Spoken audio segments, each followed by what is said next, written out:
Have you been asked if jet fuel can melt steel beams, Wendigoon? What do you think? Oh boy, go to the comments of any of my conspiracy series. Yeah, pretty much. I was told to ask you. Interesting. Okay. That's a complicated question. No, I'm kidding. Yes, it can. Anything can destroy anything of a given temperature if given enough pressure and specifically tension. Like, yeah, if you hold up a jet fuel lighter to like a perfectly fine steel beam, it won't. But when you put the weight of the top of a skyscraper and it's about to break, and then you apply heat, yeah. So yeah, I think what's often discounted that like when you have a skyscraper like that with windows blown out on either side, full of jet fuel, you've sort of created a bit of a furnace. Mm-hmm. Like you can create a furnace in your backyard where you get the wind moving correctly over the flames, and you can melt steel in your backyard with wood and some bricks. Yeah. So, I guess so. Yeah, that's what our ancestors did. Yeah, the wood will burn hotter in a furnace than it would otherwise because it's set up for the airflow to create this like siphoning effect. I don't know what it's called with chimney gases. Yeah, like a chimney effect. So it's and if you've got some form of bellows to like add air, and the way to do that now is to take a hair dryer and run aluminum foil like out the end of it so you don't melt the end of your hair dryer. But if you stick that in, you can make a crazy bellows that. The ancients would have been pumping some poor slave man, but yeah, you can melt steel real quick in your backyard wood. They'd be so proud of you. Oh, your ancients would be so proud of you wiring a funnel to a hair dryer. And what is steel?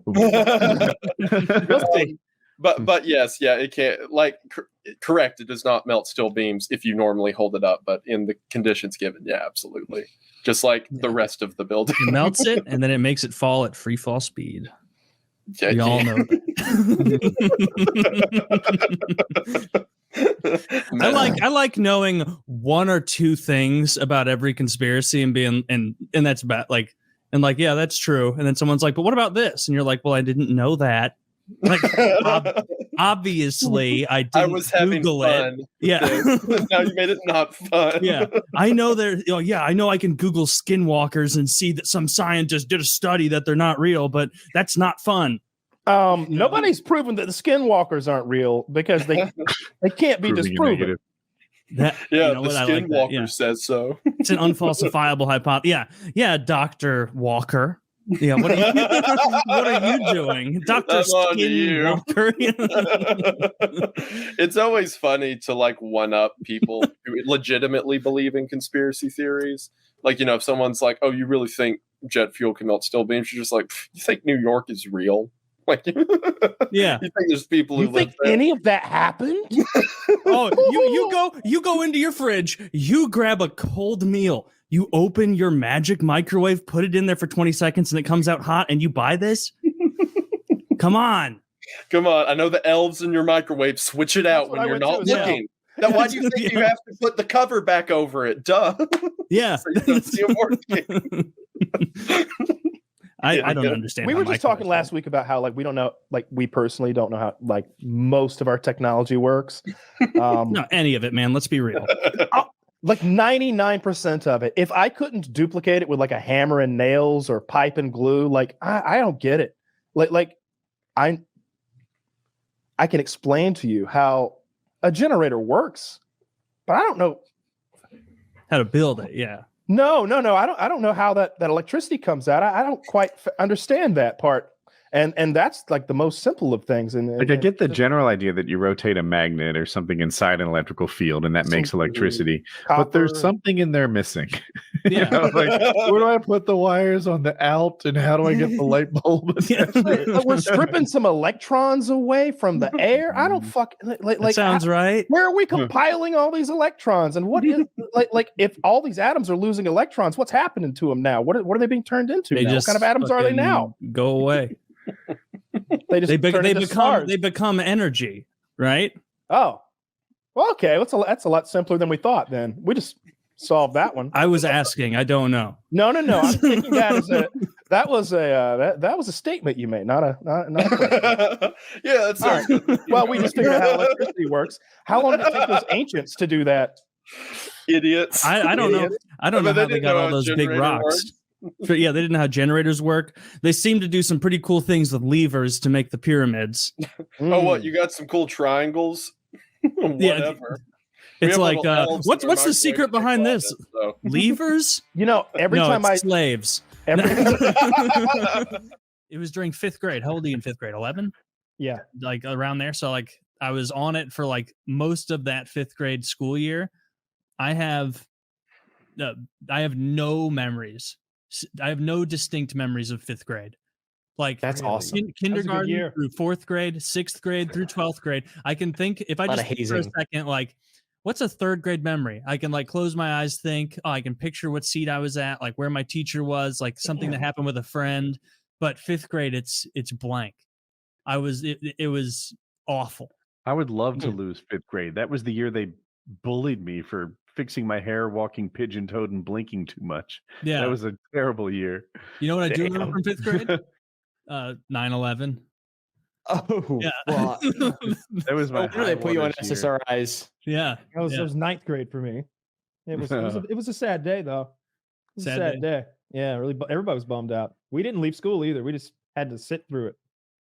I mean, it happened so early in the Midwest that like it was basically an off day. Like get to school, 30 minutes of time. 9/11, go home. Well, I think George Bush comes in. Yeah, George Bush came in. We were listening to the radio in driver's ed. When it got broadcast, whenever they cut into the 70s music or whatever we were listening to. So, and then we turned the TVs on and watched. Did you know it was a big deal at the first plane?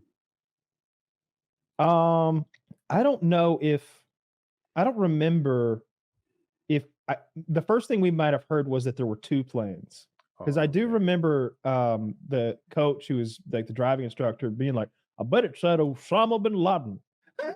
I swear to God, he said that. Although, to be fair, he's like the only terrorist whose name you know, right? Yeah, I didn't know his name before 9/11. Yeah. Maybe you did. He did. I guess he was, the Al Qaeda guy. I'm sure he watched Fox News. They were probably a boat or something during Clinton's term. Wow, they big step up from a boat to World Trade Center. It is a big ship, and he didn't sink it. He just did a lot of damage. How did he get that building 7 though? How did he get that? He only gets an assist for that one. He might have taken down 4 buildings in New York. Am I right about that? Could have been 5. Who's to say? One fell down last week, 9/11. I didn't have an early meeting, so I was driving to work, and the first plane hit the tower. Cool. I get to work, and people are just learning, and I'm like, yeah, whatever. I've known this for 40 minutes already. It's no big deal. One plane hit a building, was probably an accident, and everyone else like instantly knows this is a big deal. And I'm like, fires happen all the time. Quit your belly aching. And then a second plane hits, and now I'm shocked. Now I'm like, people are purposely ramming planes into buildings. It took 2 buildings for me to realize this is a pattern. And then it wasn't long after that the Pentagon got hit.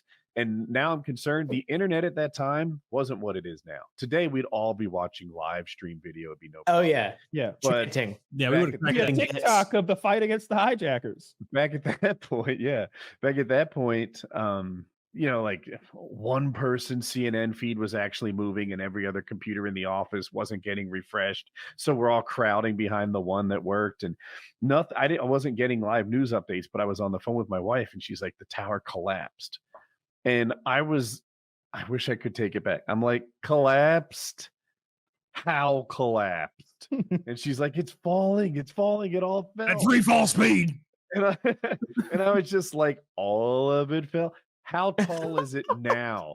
Because I was expecting like the I don't know, the top it like 3 pancaked stories. a little or something. Yeah. And she's like, I don't know how tall it is now. Maybe like 1 story when it all I was like, oh my God. It's real wide ground floor. But you got your wife doing like mental math evaluations. I don't know.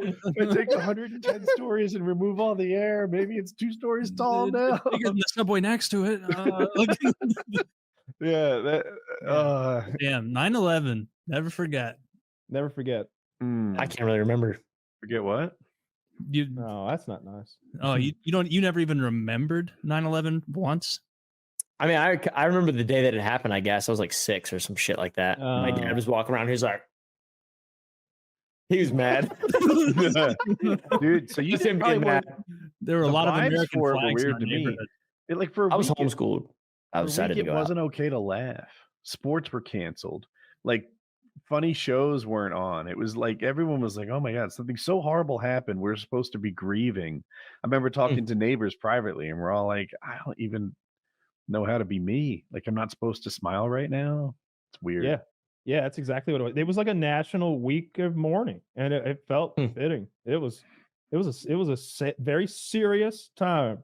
No, there weren't anyone who was joking around about it got taken care of. Like there was no like comedians complain about like can't say this, can't say that now.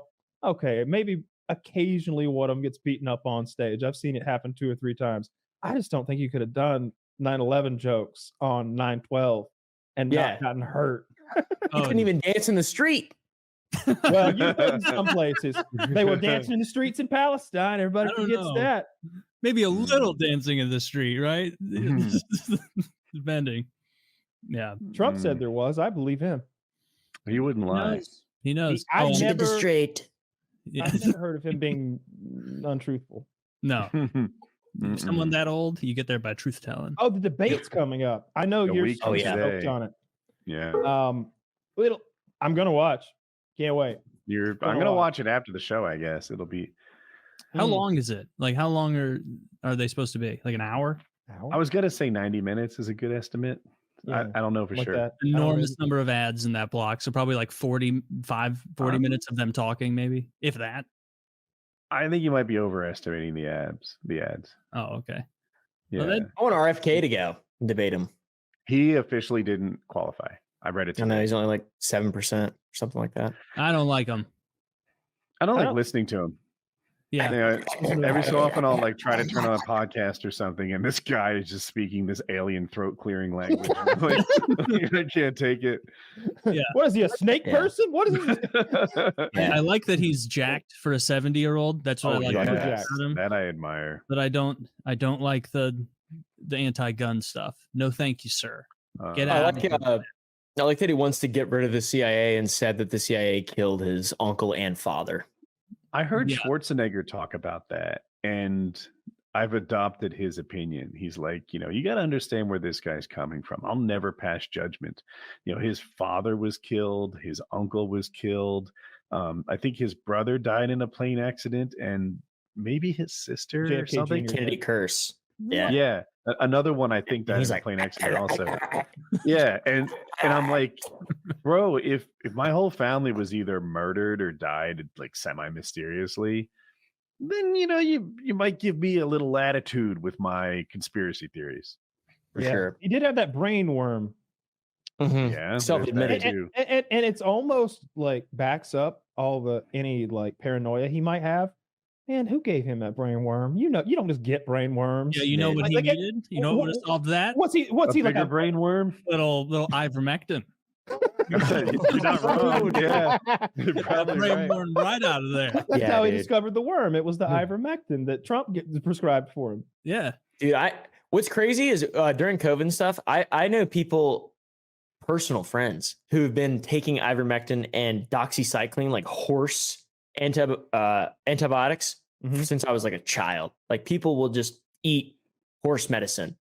Mm-hmm. Yeah, That's like very normal in the horse medicine. Doxycycline's okay. Dose. I don't want to give anybody medical advice, but like, of course, yeah. You see that in survival like texts and stuff, like the one about how to make antibiotics out of the fish tank cleaner stuff. There's an antibiotic fish cleaner. There's a couple different fish related antibiotics that are also used in humans. Yeah. I just don't know the doses or like the purity or like the purity bothers me. I would rather get it from my doctor prescribed, like a first world country. I trust. Look at Mr. I have health insurance. But well, my fish food. I'm also like understanding of a guy who's like, shit, I don't have a ton of money. It's difficult. They gatekeep these antibiotics, yet I have them on the shelf from the last time my dog was sick.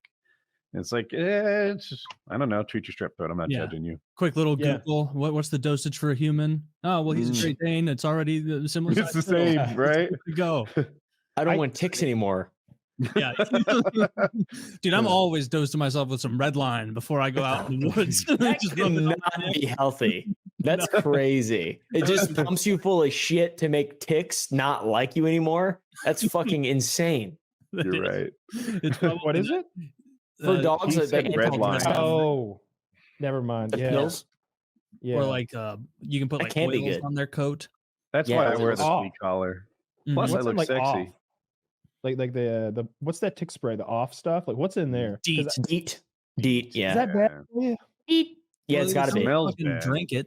I just remember every time we'd go hunting, especially like bow hunting, so it's earlier in the year in October even, there'd be mosquitoes. So we would bathe in that shit. Like Mm. we'd spray each other, Burns. like, all right, now get me. And you'd like Oh, my mouth. every inch you wanted covered because they'd eat your ass alive in a tree stand for what they We are. knew Rudy Giuliani sucked as a New Yorker. No, we didn't. That was the mayor of America. No, That was a 9/11 hero. I was there. I was there was ground zero. there was a colossal fall after 9/11 that just continued to get worse and worse and worse over time. That's where I am He with was Trump. still popular during I that think- Seinfeld cameo episode. Like Seinfeld, Yeah. you remember that the cameo in Seinfeld? Yeah, Was I that remember. at like his absolute peak of popularity. No, I think 9/11. 9/11. 9/11 was when he had Oh, the it was highest 9/11. approval rating, but he was popular in that episode for sure. Like Okay, yeah. he was not again, popular mayor are not two things that go hand in hand together, because it doesn't matter whether you are a Democrat or a Republican. If you're a mayor in New York, you suck. Like, plain and simple. He There's took just down the no other mob, way remember? around it. No, Yeah. he had a lot of props because he took down the mob. That was his main thing. I think he used to be a prosecutor, a DA or something like Yes, yeah, he And was a he DA. made- Yeah. He made the Think New so. York mob his core issue, his tent pole thing. Yeah. And he accomplished it. And he took down a lot of, like, maybe Gotti was part of that.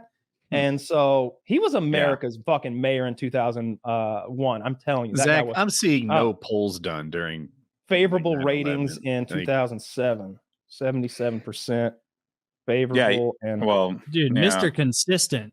08 to 2001. 17. right. That's just it. The guy wasn't known did a survey on him. And Yeah. wasn't 9/11 in 2001? So this doesn't Yeah. help us that so much. this isn't his actual run as mayor. For people who were young during 9/11, what happened was this: a bunch of Saudi Arabians hijacked planes and took down Twin Towers and some other buildings too. And then there was a leadership void. W was not on TV for like 4 days or something while they were gathering information. Giuliani stepped up and filled that void. Giuliani was a guy on the rubble with the bullhorn telling America it was going to be okay. And that's how he became America's mayor. remember the fire hat? I just He was want there to with a say fire how hat on. much I love that to backfill people on info. You didn't just tell them about Rudy Giuliani. You made sure they were aware of 9/11 as an event. Like, Yeah. Like Just, someone out 'cause- there's listening and they're like, whoa. I was wondering what you were happened in smiling New York? about. Crazy I to thought it was think my that, description of Saudi Arabians doing it, but I was like, I don't want that to go forgotten. I think people think that a bunch of guys from Iraq or Afghanistan took out the Twin Towers, but it Man, wasn't. They were Because Saudi that was the Arabians. common misconception that we were fed in the news for a very long time. It's like they didn't say it; they just was a implied it. common- Right, what are you, crazy, GB? You think that was a mistake? You think they knowingly lied us into wars for decades? Never. Yeah, Crazy in a million person. You think years. we're gonna do it again right now? You're crazy. Where's my tinfoil hat? Hold on a second. Yeah. All the wars are good. Just keep Yeah. fighting more. But that's Well, what yeah. happened. Everyone was looking like, "Where's Bush?" And then there was Giuliani, telling America it was going to be okay, and we really needed it. So Yeah. That was Yeah. a big deal. All that there was shit where moments- people are like, "Oh, Bush did 9/11." I, honest to God, don't think that retard had anything to do. That there's no way that guy knew anything was up. I'm with Yeah. He wasn't yeah. even in charge of his own. Like, if one of them knew, it was Cheney, not Bush. Like, Yeah. Cheney was the. And there was just the- no the shot that reign Cheney was holder. going to, even though they didn't they want a war in the Middle East? They wanted a reason to get Yes. out there. They, You know? they were their plan was to invade Iraq while they was running for president. Yeah. 9/11 was just the reason that the way they were able to sell it. Iraq needed it. I was happy with the Iraq war, like the idea of an Iraq war. Just we didn't need any circumstance at all. Just go get them. They're assholes. Mhm. That would have been fine with me. I don't know why we stayed for so Living long. We over should've there gone doing in- their own goddamn thing for thousands of years, pricks. Yeah, fucking cradle of civilization, my ass. Was it because they try to get off the dollar for petro? Yes, I've all heard of them. that's the real reason. But A big you know. impetus of it is that, like, that's what happened with Gaddafi and Libya too. Venezuela. there could be like, more than one reason, right? Sure, I've heard that it's Oh, because yeah. they tried to assassinate W's father. Yeah. So Yeah. He took Doubt that it. maybe personally. both reasons. I don't That's know. funny. I think like that Michael Yeah, Jordan yeah. doc. He's like, and I took that personally. You see. That's what happened. I can tell you, My we didn't opinion- invade because of a vengeance for HW. No way. I think we did. Yeah. I absolutely Oh. did. I think No, he was I- like, I think he'd been wanting to get him for a while, and they were evil people. You know, they were very evil. Uday and Qusay Hussein. You don't know about the stories? Do I need to tell awful stories so you won't laugh at Uday and Qusay being funny? No, I know. They're And those are all evil. probably like 100% real stories. You know, like they say, wartime brings out truth. Like, What do you mean wartime? I'm talking about the decades that they ruled over the country as warlords. I'm talking about how they would find. I'm talking about when Uday Hussein saw that married woman in her dress at the hotel and her in front of his husband and in front of her husband because she was beautiful. I'm Oh, is talking that about- so? Well, I Yeah. didn't know that. Of course you didn't. They were evil people. You know what the biggest bank robber of all time is? I do. Yeah, you saw it on Reddit just like me. It's a fucking trick But I won't question. ruin Hold on. What is it? The biggest Yeah, bank robber Saddam of all time. Hussein sent his son to the First National Bank of Iraq with a handwritten note that said, "Give him all the money," and he left there with 3 tractor trailers full of money. It was like, how much was it, Woody? Like almost $750 million, 300 million in each truck, I think. And Damn, 300 that million sounds of it- rightish. It was a huge number. Like 900 Yeah. mil, and 300 of it was never found. That's Cash. wild. Jesus. That's Yeah. wild. I do- Imagine that kind of. That's wanted to power. You walk antagonize into the you bank about with a the Uday handwritten and- note. I wanted to antagonize you about the Uday and Qusay thing. Do you know how bad of a guy you have to be for some dude in Missouri like me to like know who you are for like, because I'd never heard that rape thing. I heard the like feeding live people to animals shit. Like Yeah. not pigs, I don't think. Probably a I different can't tell animal, what's true, what's propaganda, but if it's Exactly. even 20% true, those people they needed to die. yeah. If So what Cosby I'm did referring to 10% is of not what he was accused propaganda, of, he because needs to be locked up.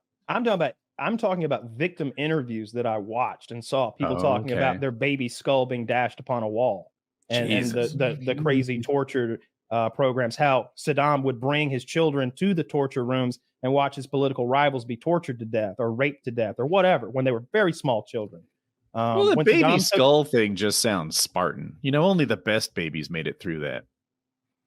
Yeah, and that's I- why I to have- this day I've the Spartans heard are so fit. That's why the Spartan those skull layers. Yeah. Spartan skull is twice as thick as a normal human. At birth, every Spartan is dashed against a rock, and only those survive. Yeah. Not a very smart race. They're all very concussed. Dude, can you imagine how Very jealous messy you would be? system, you know. Like if you were like a young boy in Sparta, and then you Taylor saw would make like it. a young boy in Athens and like what they got to do, you'd probably be so jealous because you'd I don't- know that you hate them because you're supposed to, but Mhm. you'd also be like, these fucking guys, they don't have to go get fucked by some warrior every night. They do. Like They do. they're They all do. I don't think it was so. a Greek thing, not necessarily a Spartan thing. From And what I I was it was- reading. I was it was the reading. that's- illusion that's of way voluntary. exaggerated. That's not nearly. I've what read it the is opposite. actually. It was very common thing. There's a word for that relationship. Like they have a word for the man-boy relationship in Greek. I'm sure And- Greek and- is a word for everything. Well, Probably. what a stupid statement. The language. I was like, where do I go from here? Nope, just fuck you. That's where we go. You're watching your wheels turn at that, where you're like, "That's not even a reputation of what I'm saying." Yeah, Just they scene do. coming out of his head, and he's just like, Exist. Like man-boy motherfucker. love. No, I was propped up to believe the Spartans were so fucking cool by my high They school are cool. teacher, and everything I learn about now says that was all propaganda and lies and nonsense. That they weren't this. I don't know what to believe anymore about the Spartans in particular, and about the Agogi and the way that they were. That's when this fucking young boys at 7 would go and be taken away to become warlords. What I always learned was that they were at the barracks, the army barracks, 95% of their life, and they would go home to have sex with their wives to like make new Spartans. But that was kind of a rare thing. Like you just kind of go home and visit and get some relations, but mostly you live there on the barracks with the men and it was just such a.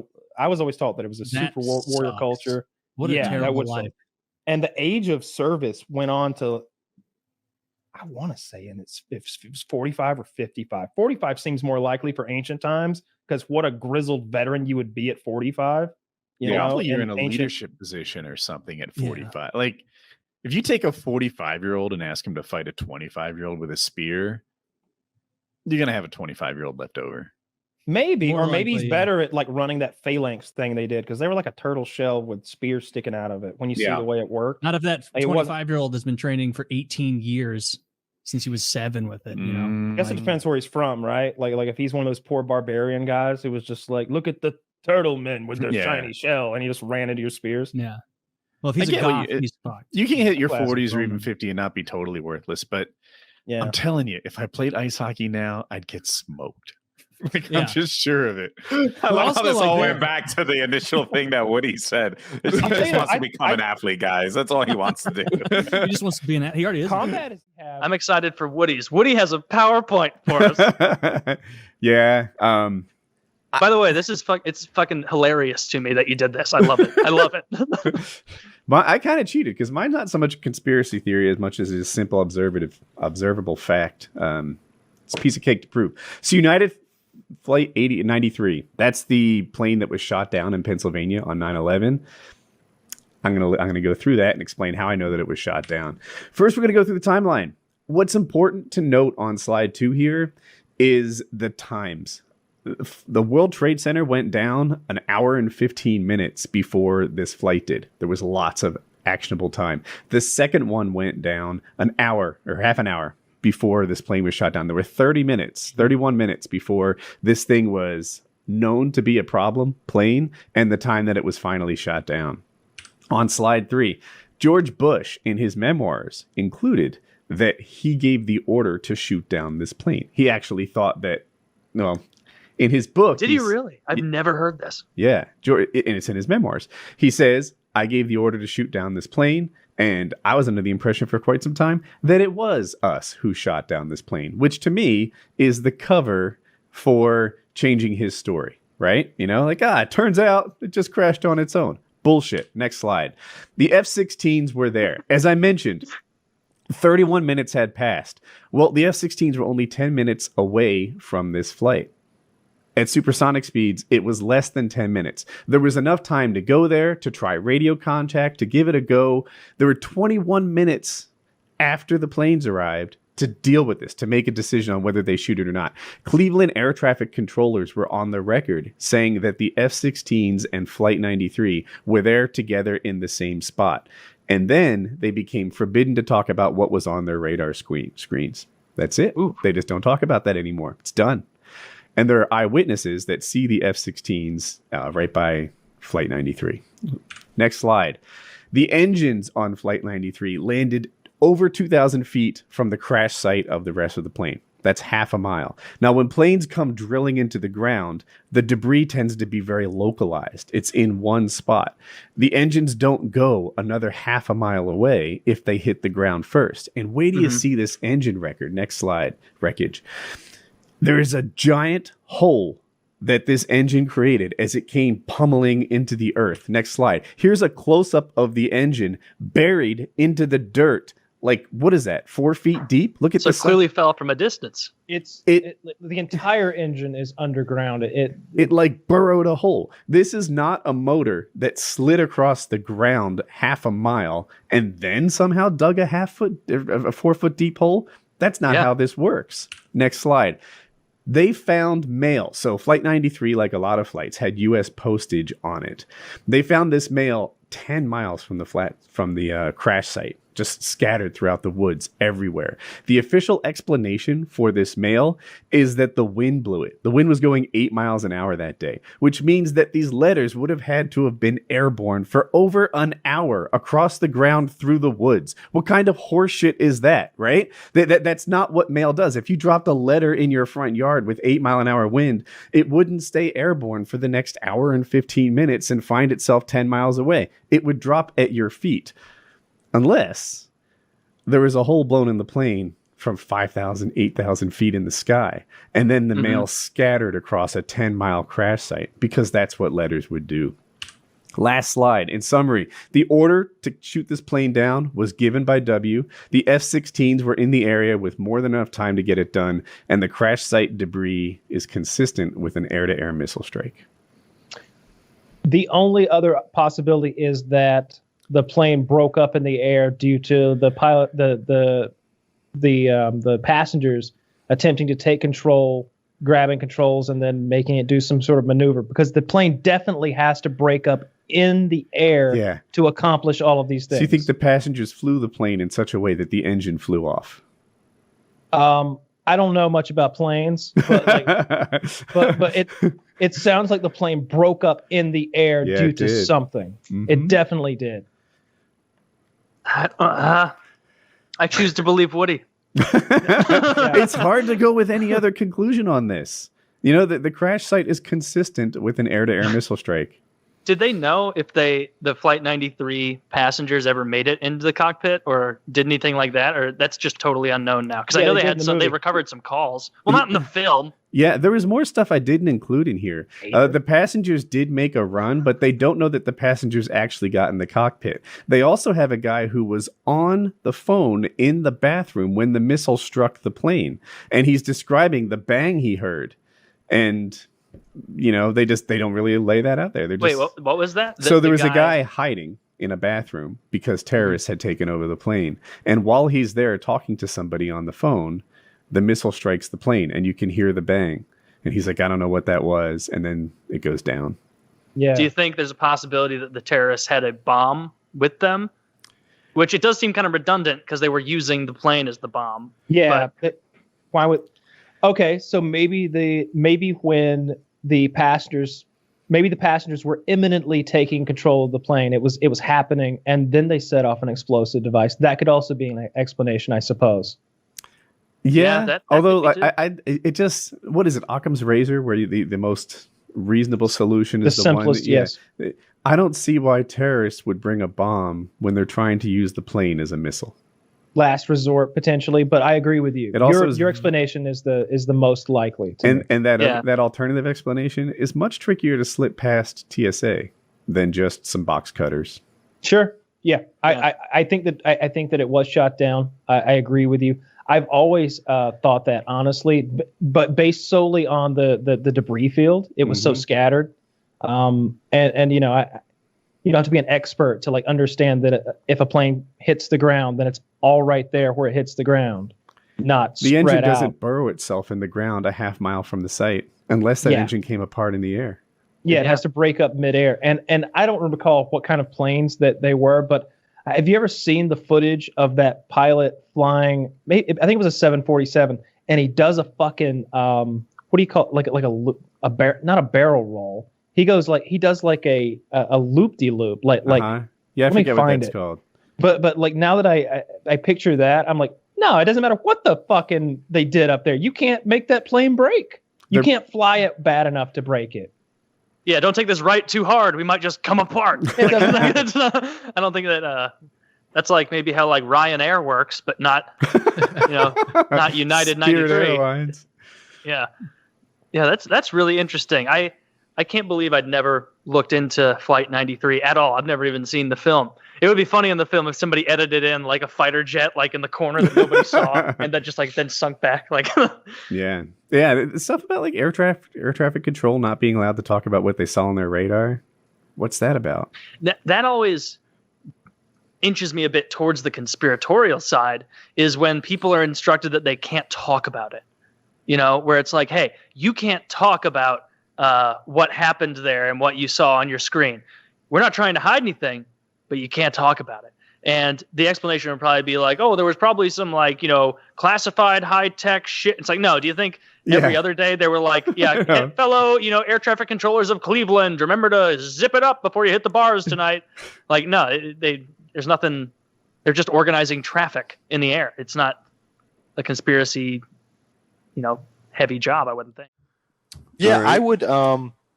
I would go the greedy route. I'd just go ahead and shoot Osama bin Laden, but I want his body afterwards because what is he worth? Like $50 million now? Come on. Yeah, I thought it was this is 42 last time I profitable. checked, but he's close.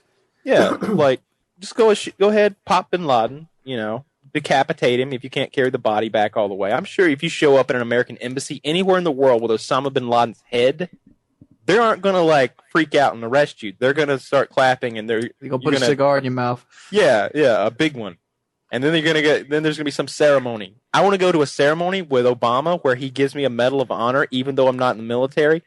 $42 million, and I get to carry the head like I'm fucking like from that on the podium, like that. What's the movie where the guy cuts off the Medusa's head and goes and takes Jason out and the Argonauts. Yeah. I want to go Clash of the Titans mode. Clash of the Titans. That's Jason and the Argonauts. No, it's Clash of the Titans.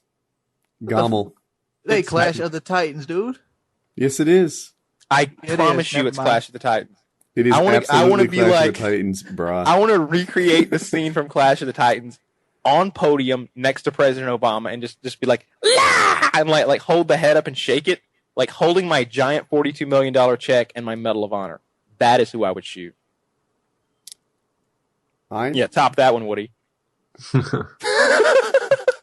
Well, there was this girl in my class that didn't give me a pencil. Oh my gosh. I don't know. I actually didn't go that way. I was sitting there trying to figure out how to do the most global good. Like I was like, Osama bin Laden? No, I'm not really convinced he has the same power and sway that he did once before. He's kind of just a pointless figurehead that can't communicate, that's locked down, that's running or scared, or maybe even already dead. Gaddafi, he's a big problem, but it seems like, dude, in 9 months he'll be gone anyway, and we won't even be hearing about this guy. And I'm struggling to figure out how I can do the most global good with a single bullet, and then you turn yourself into a multimillionaire again. Mm-hmm. It's all about Bin Laden, man. I promise you. And I want Bush to be there too, because I want to hand. Can I pick two choices? No collaterals. No collaterals. I just have two answers to it. First come, first serve. Okay. What do you got? Ahmadinejad and the Korean guy, that Kim Jong-il, whatever. Kim Jong-il. Some of the issues like that, like I think, it's one of those things where you cut one head off and another one just pops up. You know what I mean? Yeah. So I think a lot of the world's problems are like that. If you take one out, another one just pops up. So it's like, that's why I'm just taking out Bin Laden, because you get the money. So, do you guys hear Donald Trump is thinking about running for president? It's just a publicity stunt so he can sell some more real estate or something, dude. He knows better. He knows they're not going to elect his goofy, terrible comb-over looking ass. I support the comb-over. You support the comb-over. You're talking trash about my man. Donald Trump has got one of those take no shits attitude. I could see him being a good president. Oh my gosh. How did I know that Wings would be for Trump? Do you know how many times he's gone bankrupt? He's gone bankrupt like 5 times or something. Recently, too. He went bankrupt in like 2009. This man's playing a big game of Monopoly. We're playing a fucking, thimble and car here. Him going bankrupt is him making one bad mistake. But guess what? The fact that he went bankrupt and came out of the bitch and was a millionaire again, that says something about a man. Yeah, so would you vote for him, Wings? Bills. It all depends on who he's running against. Like if Al Franken was up against Trump, hell no. It's Franken all the way. But I could see Trump sitting there staring down the guy in fucking Vladimir Putin or whoever the fuck they got over there now, and not being scared, not pissing himself. I picture Obama instead worried. I just imagine that meeting. You're fired. Yes. I can picture Trump pointing his finger. You put your troops on my borders of Alaska, I will make Russia an island. That would be impressive. And then Putin's like, "What? You're going to bomb all of Europe? What do you mean?" You're like, it doesn't matter if I make sense. The point is how crazy I am. Look at my comb over. I mean, you got to have a president with balls. So since the last Painkiller already, there's been a pretty notable event in the world. Osama Bin Laden is dead.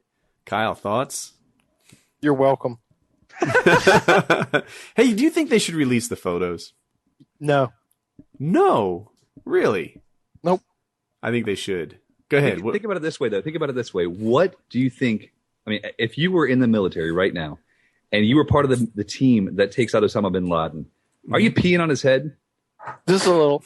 I mean, in all seriousness, that's why they can't release the photos. I mean, think about the outrage that people would have if the world saw what our soldiers most likely did to Oẓama. I mean, I teabagged him a little. Let's be honest. I mean, you ain't got to take the picture of me hitting him with the water hose to clean the piss off before we took the picture. I don't know, man. I don't know. I don't think there's much of a head left. That's all I have to say. I heard that they shot him in the eye, and then I heard somewhere that there were 2 headshots involved. So I don't know what to make of that. But here's my thing, right? Could there be some FBS Doug involvement? On a more serious note, it's a freedom of information issue, right? You don't withhold photos or show photos based on whether or not you think it will make you look good. You don't decide to have, information in the public eye based on, I don't know, some short-term concerns. This is like a public right to know. This is like a freedom of speech thing. This is you either run a clean government or you run a secretive government. And, by not showing this, I feel like they're hiding something, and they shouldn't be. They should be putting this stuff out there. They should be as honest as they can be. They can say, this is what went down. He got shot in the eye, whatever. Just tell us the truth instead of having the truth exposed when they don't want it to be a few months from now. Right. I don't see this exposed until about 10 years from now when you see it on Discovery Channel. They do computer breakdowns of how they entered the cave and shit. And so I'm trying to think that the rest of the Abu Ghraib photos got released about a year later. So I'm betting the same thing happens here. I've heard that they've shared the photos on Capitol Hill, although I've also heard they're fakes. But they'll get out. These photos always get out. And when they do, it'll probably be embarrassing. It'll bring something up again. Then there's another thing, too. Here's the deal. My lasting image of Osama bin Laden right now is him kind of soft-spoken, raspy-voiced, walking around in a mountainous terrain with an AK-47 by his side, the guy who took down the Russian army, the guy who, spat in the U.S.'s eye, and then died kind of a, quiet, out of the public eye death. Martyr. I want my lasting image of him to be disgraced, disgusting, and worn out. I want him to serve as a warning for anyone else, who wants to get uppity like he Woody did. wants Obama to get in the big pickup truck and drag him down Capitol Hill. No, that sounded racist, but I want to. I want Painkiller already, dude. I want the lasting image. I want the lasting image of Osama bin Laden to be one of embarrassment and shame and losing. I want him to be the clear, did not come out on top version of this. I don't want the lasting image of him being the guy who commanded troops from a tent, living an adventure, whatever, recruiting tool type guy.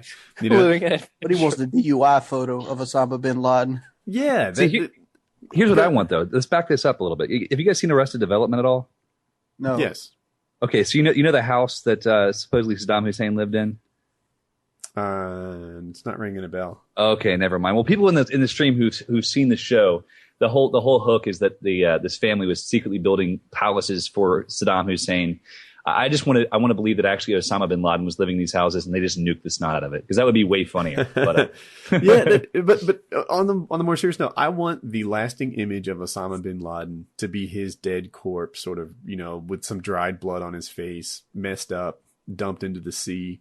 That should be the last chapter in his book. The last chapter in his book should not be him in the shade with his AK talking to a camera about, how he's going to embarrass the U.S. some more. Let's publish that last chapter as a warning to the next guy who's interested in doing the same thing. I don't think that warning would be heeded by anybody that's looking to take his spot. Well, I think the concern, yeah, go ahead. One thing you have to understand is that when dealing with these kinds of things, talking about international politics and all this stuff, terrorists and leaders or radical leaders of nation states are known as irrational actors. They don't respond to the same kind of stimuli that would apply to somebody else. Doing the same thing, let's say for Hitler, right? A leader of Germany or some other dictator doing the same thing would probably have the desired effect that you want, Woody. But I don't think that when you're talking about I guess a faceless organization, you could say, I don't think that's really going to work. People that are motivated by things that we cannot control, the things we do not understand, I don't think that's really going to work, because they don't fear death. They don't fear embarrassment. They don't fear really anything. I hear what you're saying, and I agree that it won't work in all cases, but I'm sure it will work in some cases. I'm sure at some level, even if it doesn't work on the 17-year-old about to join the wrong organization, it might work on his parents who can have some influence on him. You know, the guys who've become rational since their younger days. My concern is making a martyr, though. I mean, think about it. If you think about this thoroughly, if you bring people to see what was their hero as being disgraced in the way that we most likely disgraced him, and I kind of, as most Americans hope that we did, you have to be concerned that you will create more martyrs out of this concept that we disgraced this person that was their hero. The whole William just think Wallace about thing. what would happen if we all disgraced Woody right now. I mean, we'd piss off a lot of trolls.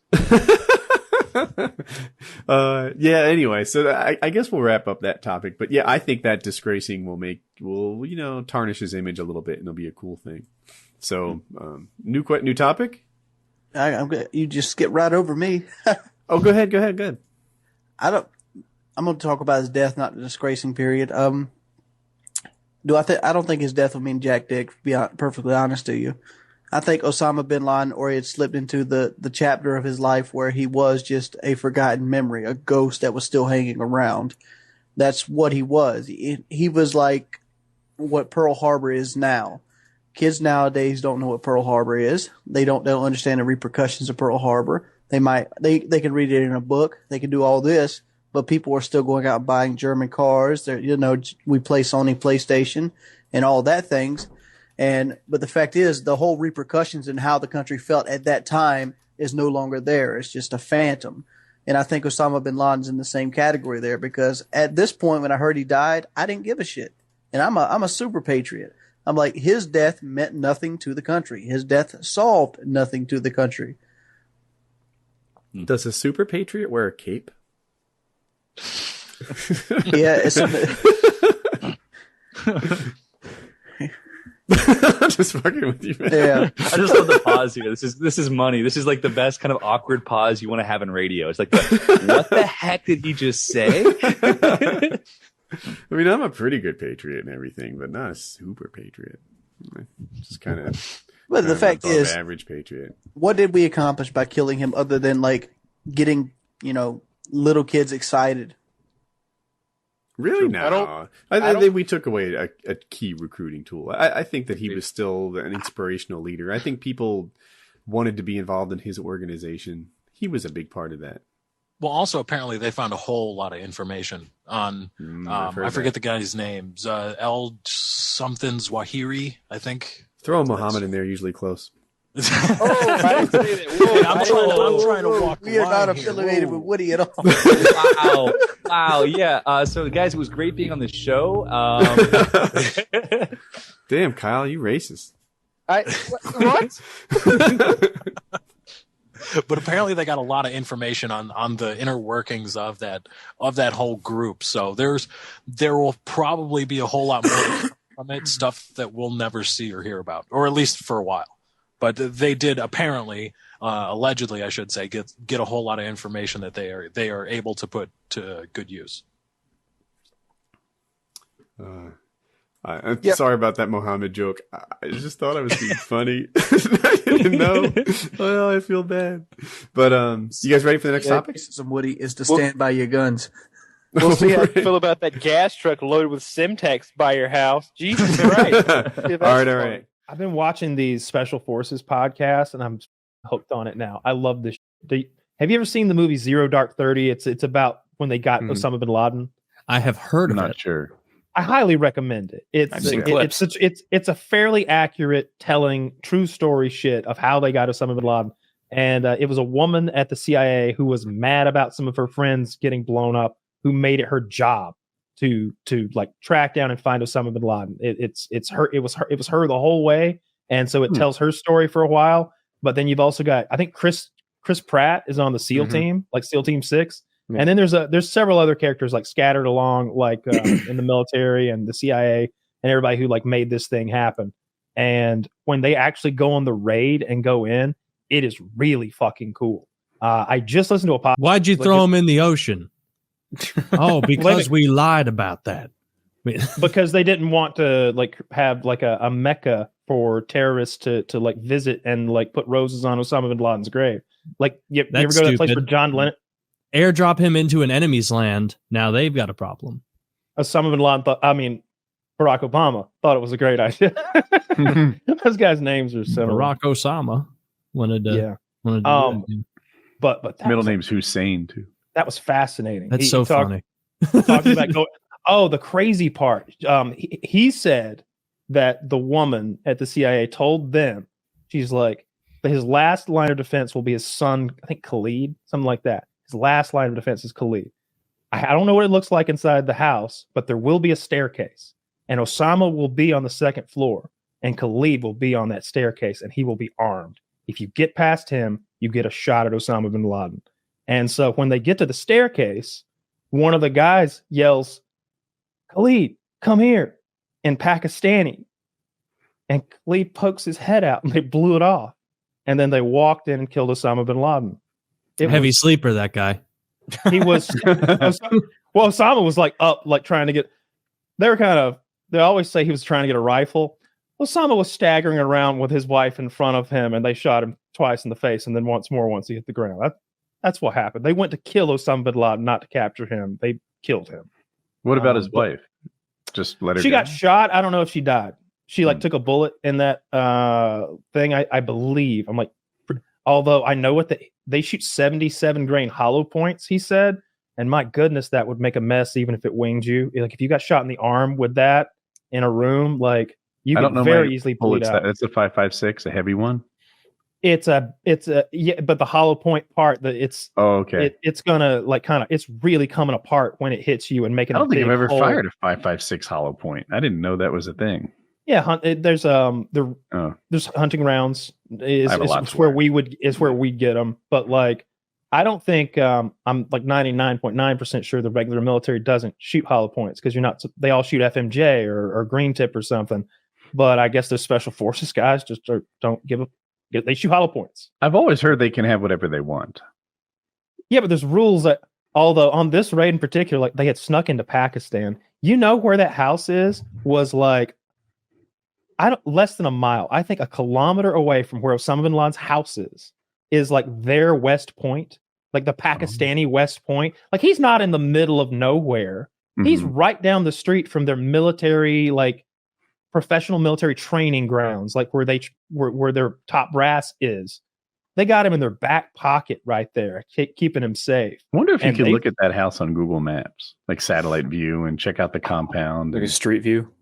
There's I just don't think the Google cars have been there, but I'm sure there's imagery of the place. I don't know if you can like see like updated, like who knows what's going on. I kind of want to drag around the city and see. Yeah, like see the neighborhood. Yeah. No, those stories are wild because these guys are fucking killers, all of them. He's like, I'm not gonna tell you the 200 different stories of we went through the door, we shot the bad guys in the face. We did that every fucking day. Let me tell you some stories when shit went wild. And I'm like, fucking hell yeah, tell me what about when it went wild. and he's got stories about having like bounding down the street, wounded while his partner's dead behind him. He's got a saw busting off 200 round bursts at like multiple assailants down the street in Iraq, like all sorts of really crazy James Bond shit. Dude, I wish I could tell a couple of the stories my close friend Marine buddy told me when he was in action over there, but there are a couple of them where he was like, we're all chatting and he's like, because he listens, shout out, and he's like, Taylor, this next one you cannot say on the show. Like, you can't say this one because I don't want to implicate anything or say anything about this or that. And I'll be like, all right, I'm a professional, consummate professional. You can tell me. And then he does. And I'm like, God, yeah, I want to tell it. I want to tell it so bad. It's such a good story. People would love it. But gotta respect that. Maybe someday. I have the guy I did the tat with, that long motorcycle rider around the country. He was an army guy and he told stories. The thing is, he wasn't an elite army guy or like anything good. And all his stories are like hilariously like stupid. Like, he's like, we're walking, there's enemy somewhere out there. We don't know where they are. We know that eventually we'll get close enough to them and there'll be a problem. and they're supposed to have a buddy system. I think it was him who lost his buddy. Like his buddy's gone. And now we're all like, what the fuck? Oh no. Fucking my friend is fouled up. He lost the buddy that they're supposed to be accountable for each other. Turns out this dude fell in like a latrine hole and now he's covered and smells like poo.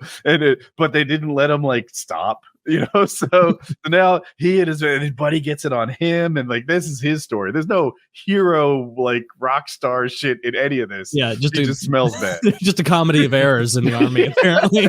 Well, honestly, I'll find a link for this, and like I'll find a good one to try to whet your appetite and get you on board with this thing. Because like that. This guy I was just talking about, it was a comedy of errors for him. Like he's like, the Iraqis knew not to fuck with the bearded guys and the AMRAPs or whatever. I had some acronym for some big armor truck, and they knew not to fuck with the guys and the Bradleys. But here we were, 2 CIA guys. I mean, we were disguised, but we're just in a sedan. And he talks about getting ambushed. They shot him with an RPG. The car crashes, loses power because and there they are. They jump out of the car. His buddy's immediately killed, and then he's running from people for so long. He's like, and he's been radioing the whole time for backup, giving updating positions. And then he looks down and there's a bullet in his radio. He hasn't had a radio the whole fucking time. Nobody knows what's going on. He gets up. It sounded like some Tarkov shit. He got on top of a roof. He's like, I get to the fucking roof. And it's just a flat top roof. There's no little knee wall to get behind or anything. It's not like in the movies, but I'm returning fire from up there. And then I decide, I'm going to run back and I'm going to jump down one floor to the landing. And then from there down to the ground. Well, that landing only existed on the front side of the building. So when I jumped, I just fell 2 stories into the darkness onto the ground. So there I am laying on the floor, quite stunned and a lot of pain. And here come 2 Hajis around the corner. I'm like, this is great. I love it. They're great stories. And they're always so like weird about when they kill somebody. I wish they'd just be like, so then I killed the guy on the left. Then I killed the guy on the right. They're just like, they use euphemisms and they sort neutralize, of nod. It's like, not even that. They'll be like, they were sitting in traffic, armored car. They're in an armored car. Like he said, 7 inches of bulletproof glass or something. Guy pulls up next to him in a car. In the back passenger seat, a guy comes out with an AK, points it right at his window, point blank, dumps all 30 rounds. He's like, he chews halfway through this fucking glass. And I'd like to say that I was brave and I like reacted or said something like, let's get him. But I actually went, it's like, what am I putting my hands up for? Like, I'm going to stop the bullets. he's like, the thing was, though, they took off after he dumped his mag, but we're in heavy Baghdad traffic. He made it maybe 90 feet, and then they got to stop, and this real awkward kind of kind of moment happens because they had 1 AK and 1 magazine. So I got out, and it's like, let's just say that was the end of them. And I'm like, no, let's not just say that. Tell me what you did to him, bro. Like I'm here for this. So I really like those special forces guys talking about, special forces raids because we did so much crazy shit that wasn't in the news. They're talking about countries I didn't know we did wars in. I didn't know we had a war in Yemen and Libya in the early 2000s. We were just all over the fucking world smoking people, apparently. Probably are now. Yeah, Yemen's going to kick off forces again. in Israel right now or Ukraine. I hope. I'm definitely in it. 100% Ukraine. Like, we can't get caught, right? Like there can't be Americans there. That'll be a big deal. I bet the Americans that are there, if they are caught, won't register as Americans to whoever caught them. Would be my guess. Yeah, I considered that too. Might work. I don't know. I don't know anything that you don't. I guess they're right. But I think you said it right. Yeah. Yeah, but I doubt we have anybody in Israel because we're so weird about that anyway. If anything, we probably got some like people back on like whatever the green zone is, like. I don't know, maybe there to help in some way. I went the other way. I thought we were more likely to be in Israel because we're closer allies, I think.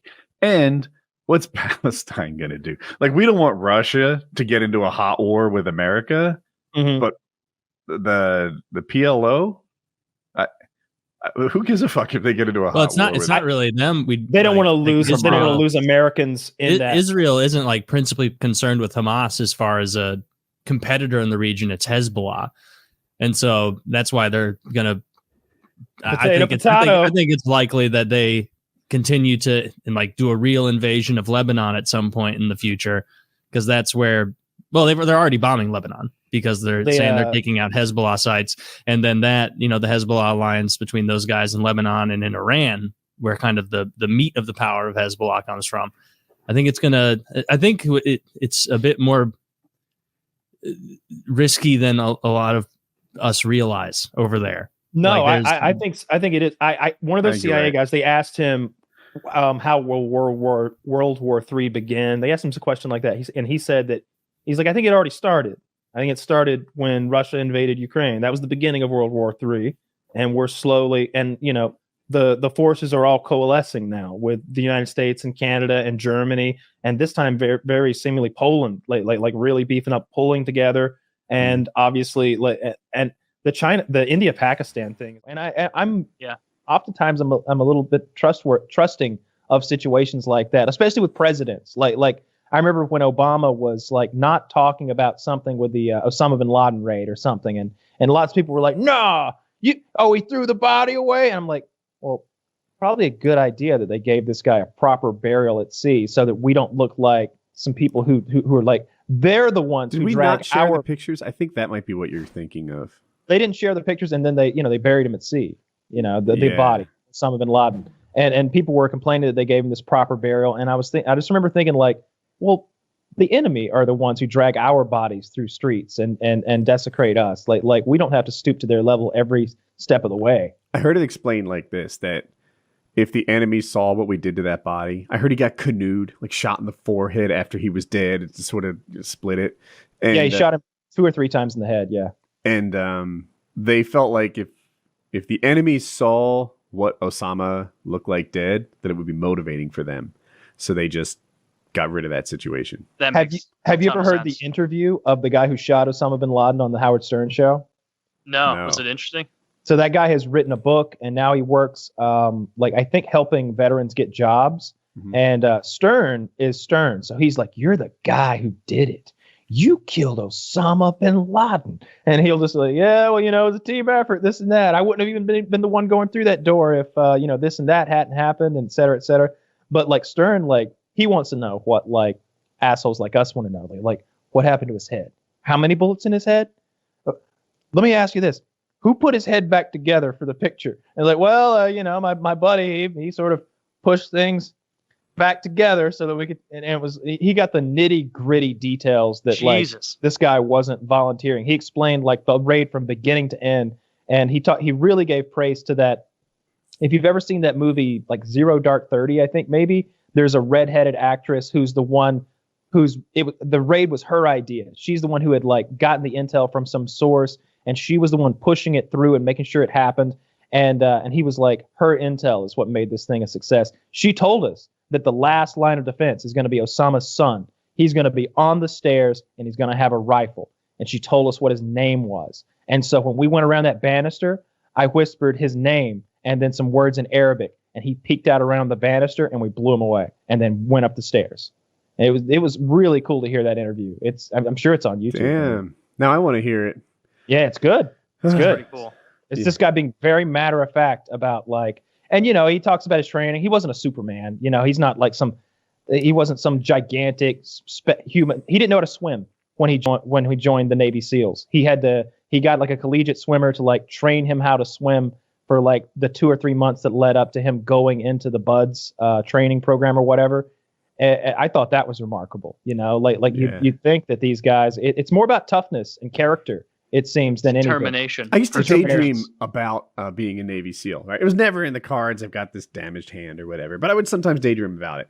And the swimming, like there's a thing in a pool that knocks some people out where they like dunk them a lot and they tear their goggles off, and that would not be the hard part for me, right? It's get the fuck out. Oh, really? Did your goggles come off? The part that looks the worst to me is so lame. Like I'm almost embarrassed to say it. It's when they make them get wet and sandy. Dude, yeah. Because no, I'm with you completely. And a lot of people act like that's hard, and I get it. And it's not look, I could do that, right? Walk me over to a warm beach, preferably East Coast because it's warmer. I'm thinking 12:30. 1 p.m., something like Maui. that. Maui. What was the hardest part of killing Oẓama?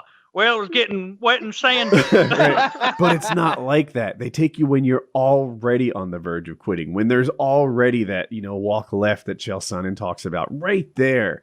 And then they ruin you, and then they freeze you, and they make you stay there, and then you're cold and you're hurting, and then they're like, all right, up the beach, let's all sugar cookie, and you just make sand angels while you're soaking wet, and then you go back into the water, and your skin has worn out in several places already, but it's still go time. And now you've got this pants and sandpaper where skin used to be sawing at you, right?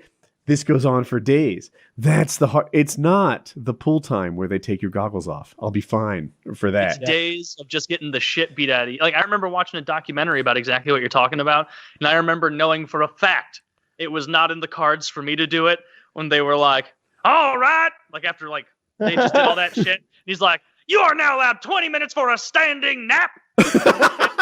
And every one of them, like I would have been like, standing nap, are you high? I'm out of here. I'm going back to school. Fuck you.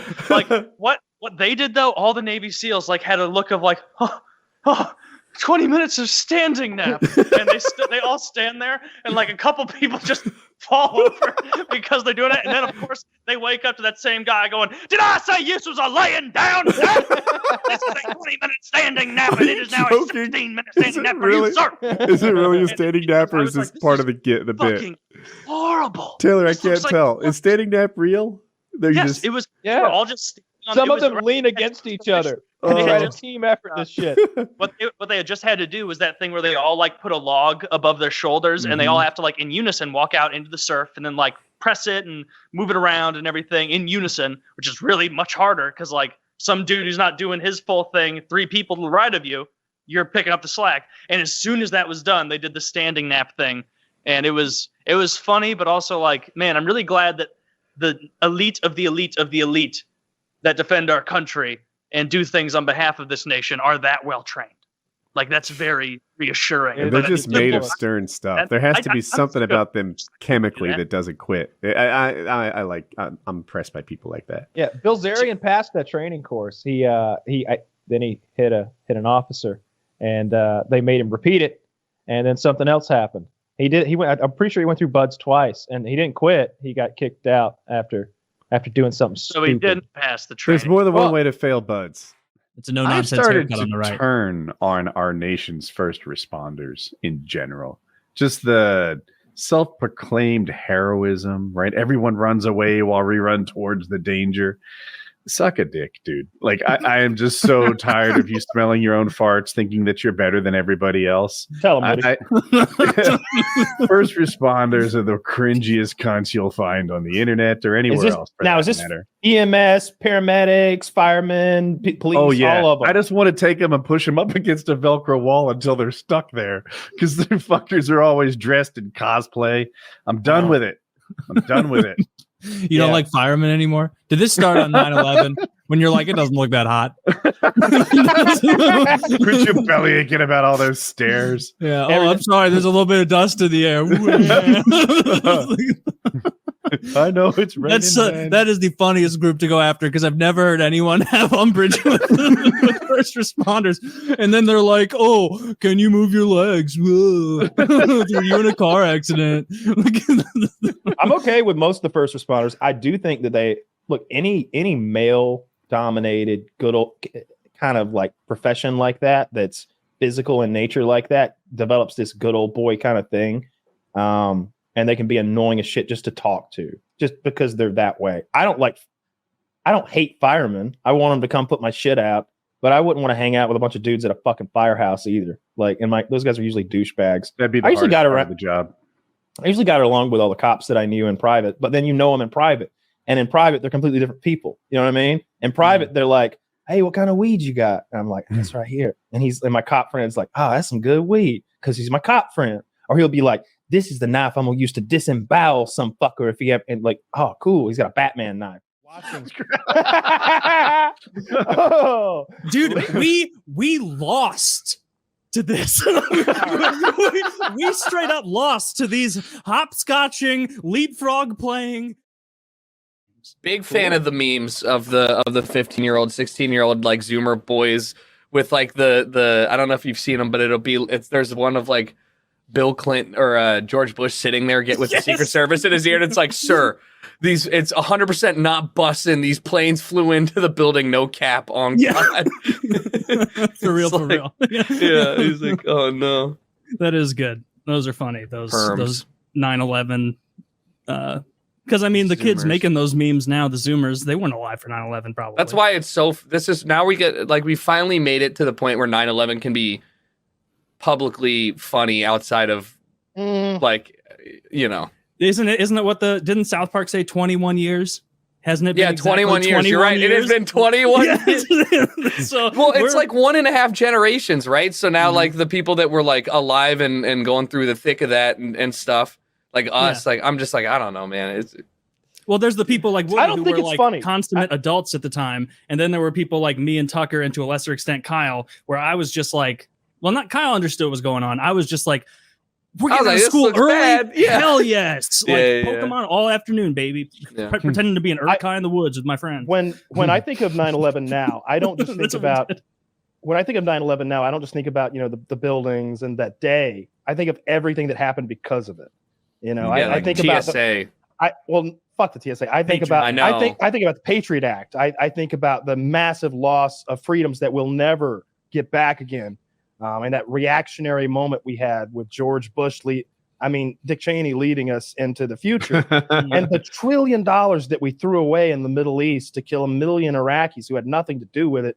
You know, and I mean, we went to Afghanistan obviously to get Osama bin Laden, but like the whole thing was like Saudi Arabian money and Saudi Arabian actors and maybe like a Yemeni or two, but like Afghanistan just supplied the jungle gym they trained nearby. Yeah, like the tires they put their feet in as they got in shape. They had 7 tires and a pull-up bar and fucking 20 years of occupation.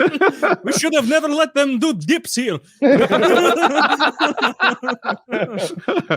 I remember. Do you remember? And for those of you who don't get that reference, like, we were fed this same news footage over and over again of guys wearing like black get-ups, like with AKs on their backs on monkey bars in the desert. And I remember thinking, even as a kid, like, well, wait a goddamn minute, let's not overreact. They're on monkey bars in the desert. Yeah. Why are we using cruise missiles when angle grinders will do? I remember as a kid seeing those videos, and I had no conception of what was up. Like I was in my young teens, but I remember watching and being like, damn, those guys are preparing. They get on the jungle gyms with all their guns, and then they run through those tires, and then I guess they do the jungle gym again. There's only 2 things. There's only 2 things here. These guys have a tremendous amount of spryness and upper body strength at the very least. I mean, you just watch like, well, you'd see like the background footage with like the military vest and like a couple beat up white Toyotas zooming around in the background, and people, like 8 people in the back, and I was like, yeah, that looks like a lot of personnel. And then they'd immediately cut to like the shock and all night vision like clips of like a barrage of rockets flattening a city block, and you're like, I just seems a little disproportionate, but I'm 7. What do I know? Oh yeah, and they're like, we gotta lock in on 8 terrorists. Yeah, they're playing Foursquare. Just like blow them up. I watched it. There's a great video. It's on YouTube, all over the internet, I'm sure. And it's like an Apache gunship or something. They're watching. Oh, dude, we lost to this. we straight up lost to these hopscotching, leapfrog playing. If we had made war more fun, it would have been better, you know. But we made it too serious. That was the problem. We lost the fun of war. We won every battle. We just lost the war. Yeah. What are you, the end of a Call of Duty search and destroy? We may have lost the battle, but not the war. Yeah. You know what war nobody talks about that's a great one? The Chadian-Libyan Great Toyota War. I've never heard of this. 1987. I'd love to be educated. It is a war that was fought primarily in the truck bed of Toyota trucks. And what they did, if I remember correctly, was they had littered the like area with landmines, but because you could floor the Toyota, you could go over the landmines before they were trigger and detonate. That's how they infiltrated. They need to put that in a commercial. Yeah. The infiltration. Libya lost 1/10 of its army, 7,500 men, and $1 billion of military equipment. But yeah, the Great Toyota War. Chad. It's looking like Chad. Well, it looks like France was offering some help to Chad there. So I guarantee the French help with Chad. I don't imagine Chad had a big military. I imagine France showed up with some then Libya had to be like, oh no, that's a trained military. And they also have Toyotas. Look at that guy. He's got a new Pathfinder or whatever the fuck it's called.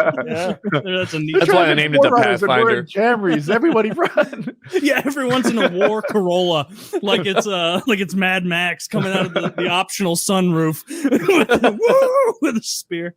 That'd be great. Yeah, that's a huge L. Only 1,000 people killed from the France/Chad alliance. Truly, Libya, Chad.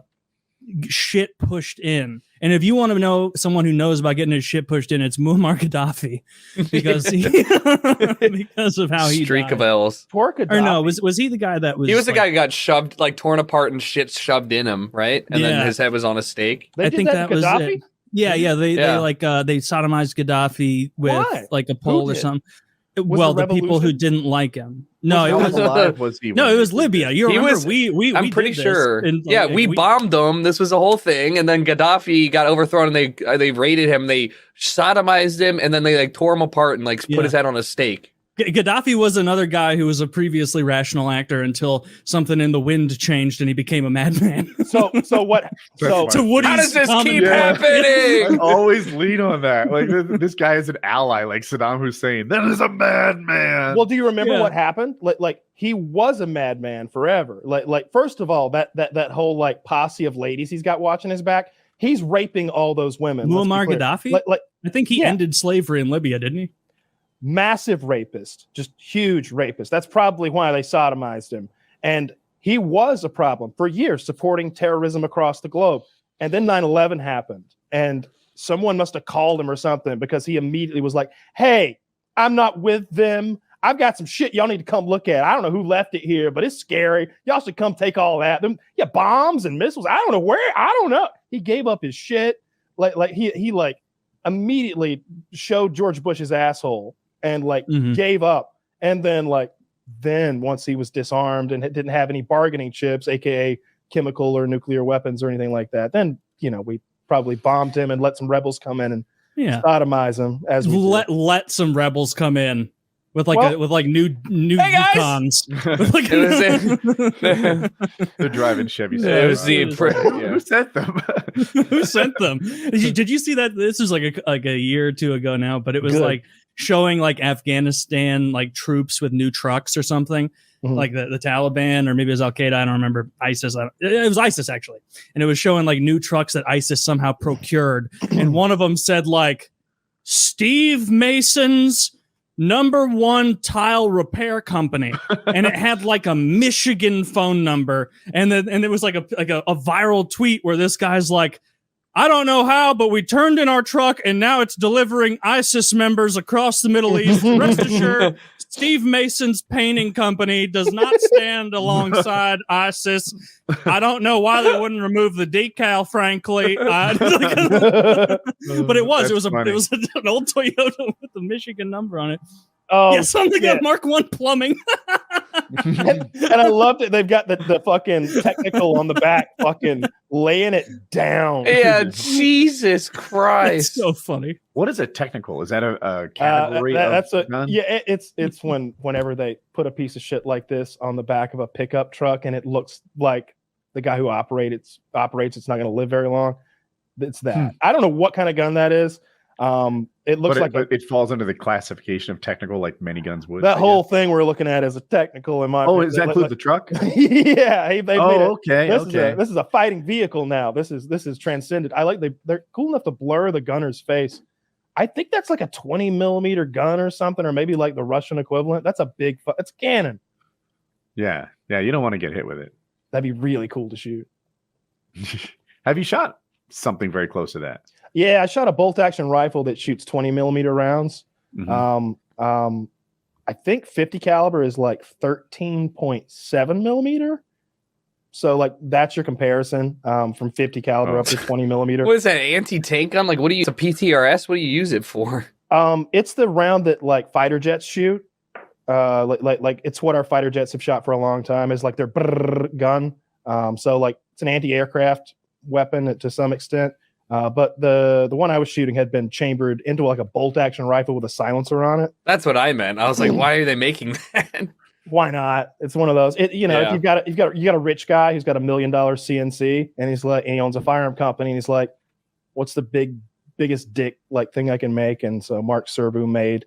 I think he's also the one who made that gun that blew up on the guy on YouTube. If you saw that rifle blow up on the Kentucky ballistics guy, I think that was a Mark Serbu rifle. Like if you were falling from a super high height, like there has to be, like, you know, you saw those like people jumping out of the towers on 9/11. Like there's definitely a thought in that person's mind as they're falling. I'm just picking a tower people jumped out of. Any tower. The happiness tower. Yeah, it could have been the north or the south tower. Or tower 1 or 2, Kyle. Don't get all hung up on which tower it is. Like, you know, like I know that if I jumped out of a tower like that or a building or something, like part of me would think like, how do I maneuver to survive? Like you would in your like brain, it's just you would know in a logical way you're not going to survive, but like that survival instinct is going to be like, how do I fall to make sure I kind of and then you die. No, I would absolutely be like, I've got 2 minutes of life left. How much fun can we have? What should we aim for? Where should we go? How can I figure out how to like wingsuit this shit? I don't know. Take your clothes off. Now, I feel like if you worked in some sort of like, what if you had access to like the interior of like a like sporting goods store? Do you think you could fashion yourself some sort of parachute device that you might think would only cripple you at the bottom of say 100 stories? Out of an office building? Out of a sporting goods store. Could we get like a couple of tents together and some fucking rope and make something happen? Can we slow ourselves down enough to only break a few legs? What about like 2 surfboards? Tie them up so it's like a raft in the sky. So you could glide. Would that work? You want something heavy and solid. Yeah. Very. I want something that's long and very thin and unwieldy. So when the wind catches it, it's gone. Yeah. To Woody's point, like you'd want to spend like the most fun you could in the last 2 minutes. I bet there was a lot of sexual harassment at the end. Oh, God. A lot of people, some creep from accounting finally being like, here's my chance to go grope the HR lady. How bad does it feel when you're like, you and the HR lady are like holding each other, like shielding yourselves from the flames? You're like, if we get out of here, you think maybe Friday night? Because this was a Tuesday. Yeah. No, I'm not feeling it. I'm surfing her down. I'm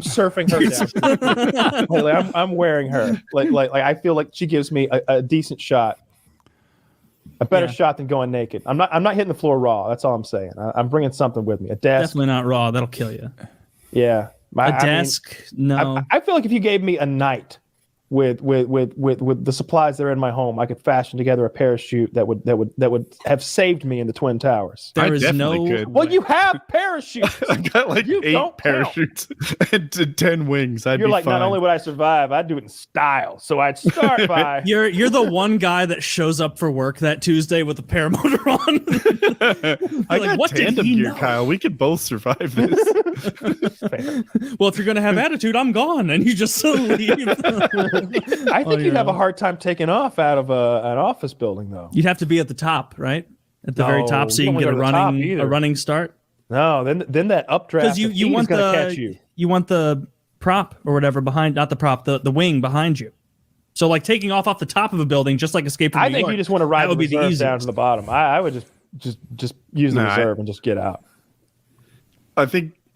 Yeah, you head to Staten Island? You're like, fuck you guys. I'm out. Well, you're not dying. But I'm getting into the details here, but I can definitely jump out of a window with the wing and have it expand and fix it. I'm pretty sure people do it out of helicopters and planes and shit.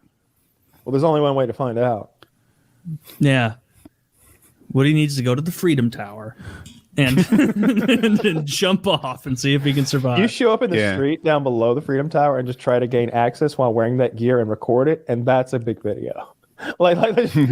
just show me like today we're gonna call the video paramotoring off the top of the Freedom Tower, and then just without any preparation begin your day attempting to do that. Just walking in the ground floor wearing the full gear and be like, yeah, so I'm gonna go up the top today and take off. I think I'm gonna try to make it to Jersey. I think I can do it with that much. I mean, I don't have to burn the fuel getting the elevation, right? I think I can do it. They've got hike and fly gear that looks like a backpack, right? So you just wear that up. That's hike and fly. Yeah, that's a good prank. That's a good prank. It's like a proposal. She said no. And then you give her lifelong trauma, thinking you killed yourself, cut yourself off, delete your social. Just said no, we were wrong. It was a Mannlicher Carcano. It's this one. Does anyone here buy? I've got a conspiracy theory that I kind of buy, and it's the for 9/11. Mm-hmm. I think we might have shot down that Pennsylvania plane. You know, one had hit the Pentagon, two had hit the Twin Towers. Apparently, they scrambled jets from D.C. that could have got there with plenty of time to be the shooter. The wreckage of it was spread out enough, whereas if it actually just crashed into the ground, it would all be in pretty much one spot.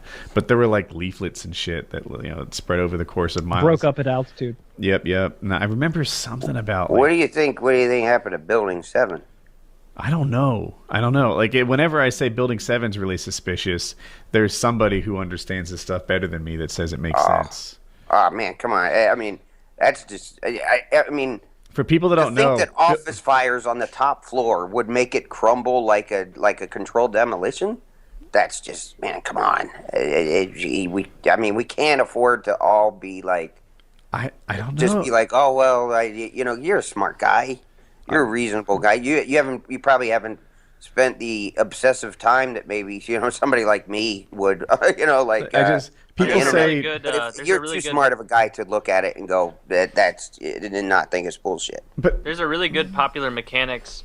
The people who made Loose Change, those people, they had a debate on some forum or another where the editor-in-chief and some other dude from Popular Mechanics, like experts in civil engineering, debated the loose change people and all the little quips that the loose change people had of the fuel wouldn't burn hot enough to do this and this and this and this would have to happen, and why did it collapse in this formation and whatnot.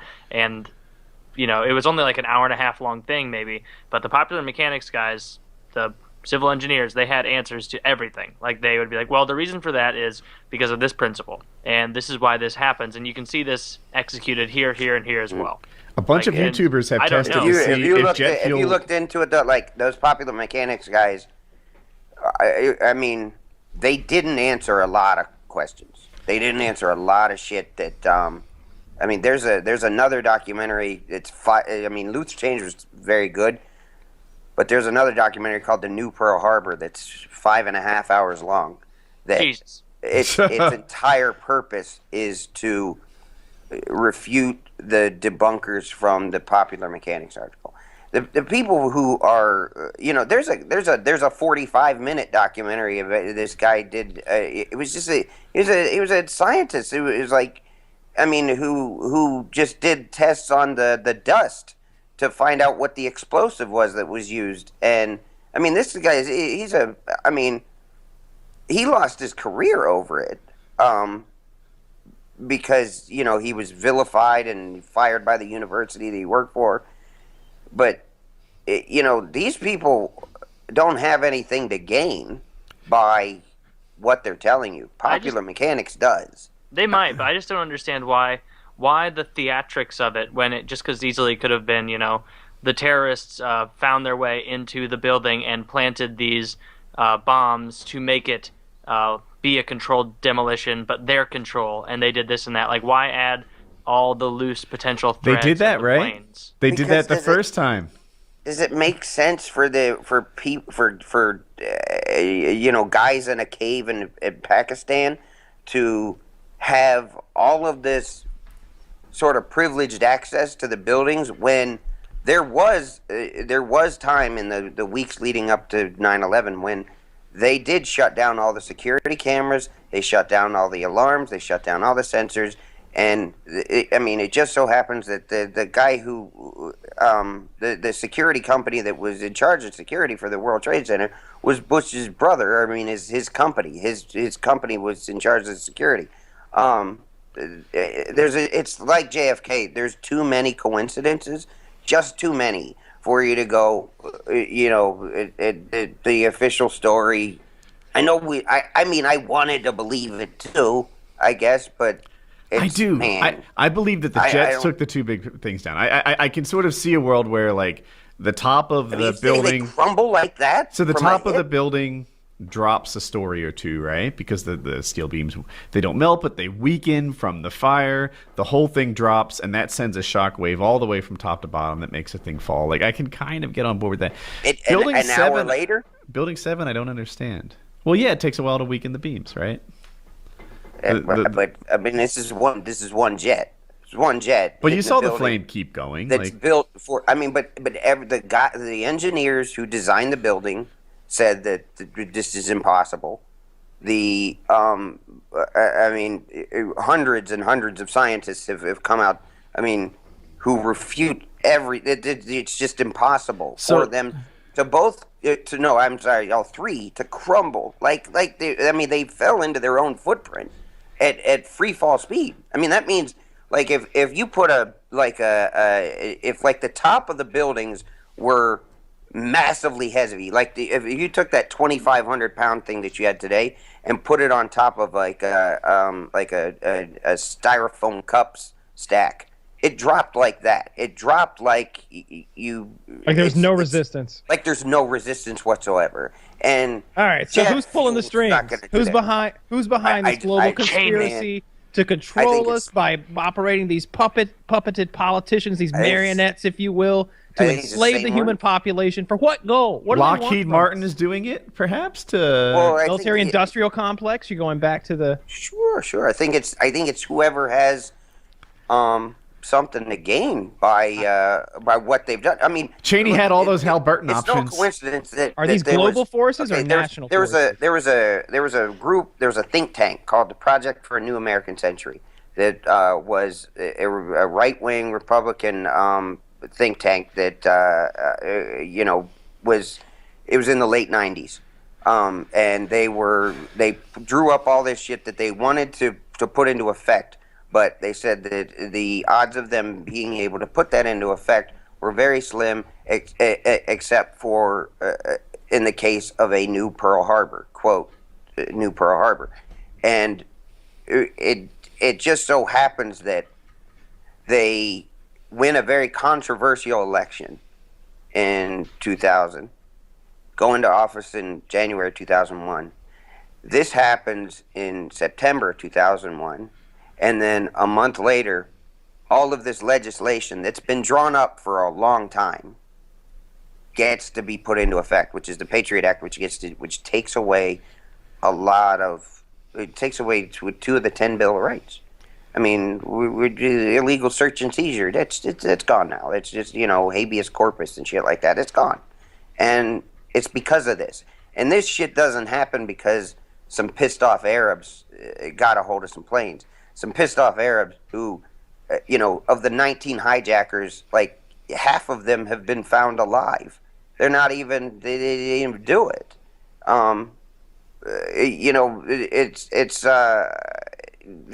Those guys are, I mean, it's just, we're just being taken for a ride by somebody. Do I know who? No. But you know what? That's because I don't have the memory for it. There's actually there's another documentary that actually names names and actually goes down the list of where they were, what they did, what they had to gain, and I wish I could tell you the name of it. It was but go to YouTube. There's just there's a wealth of information about it. It's staggering. It really is. And I don't mean to be like a dick just to be a dick because I just want to believe conspiracies, because I don't. I just think that there's are there any other? There's a lot of shit at work that they're not, that they don't want you to think is at work. So Kennedy, real quick, what's the name of the 5.5 hour one? the new. Apparently, far left guy says America deserved 9/11. 14 seconds long. I want to see what it is. Ready, set, play. America deserved 9/11, dude. Fuck it. I'm saying it. We're there to partner with them. We're not there doing our own thing. We're there partnering and training In a video and game. equipping and enhancing their capabilities. So that's part of what we're doing. And the other part is just knowledge. We want to know what's happening. Like, America deserved 9/11. I need more context. He did say it, though. I don't think there's a context that saves that. He just said it. I agree. It's like those reality shows where they're like, oh, it's all the editing. Really? You said all brothers must die, because I don't drop the N-word in any context now. And, so it's like, yeah, there's no editing that makes that okay. Well, that's a shitty thing to say. Maybe he was joking. Like it didn't come off as sound jokey to me. It's not like he was a little angry, honestly. Yeah, like it did sound more angry than jokey. So yeah, that's a shitty thing to say, for sure. This is I don't even know what the eye patch man is talking about. I do know that eye patch guy. He seemed cool for like 2 seconds, and then it's like, oh, you're just eye patch John McCain. You just love war, don't you? Oh, come on. Do we not have enough people like that who just want more and more and more wars? For people that don't know him at all, he's a Republican congressman from Texas, and I think that's actually his first political job. And prior to that, he was a Navy SEAL. So that's probably how he lost his eye. It's definitely how. Yeah, it was an IED that took out his eye. Ooh. And I watched Joe Rogan, but usually just the clips, which is why we should do that. And he was talking about, like, I think Bud School is the name of the Navy SEAL, like, training and what it was like and what it went through. And it took him 2 tries because older guys sometimes break down, and he was 25, older guys, and he broke a bone. So, like, he had a stress fracture, but he didn't quit. So he just kept working it until it was a real fracture. And then he had to heal for 6 months, which they considered an excessive amount of time. And second time through, he made it. And he had a really interesting thing about becoming a Navy SEAL. So Bud School, if people don't know, is super duper hard. He got his fresh fracture because they run like 200 miles in a week with carrying these boats over their head. They're like whitewater rafting boats. Anyway, he's like, you're already a Navy SEAL prior to it. What Bud's training is just proving it. The SEALs want you to prove it. But you're already a guy who doesn't have quit in him. You're already, like, this is just how you're wired. And I thought it was an interesting philosophy, you know, and then they extended that to all kinds of things, you know, like a lot of what you do in life isn't like that thing making you able to do it. It's just that thing testing that you're able to do it. Yeah. Cool. Oh, I'm dumb. I get why Chiz linked that now. So apparently the guy in the top right's affiliated with the Young Turks. I should have known that. I'm pretty sure I follow him on Twitter. What's the Young Turks? It's like a left YouTube news.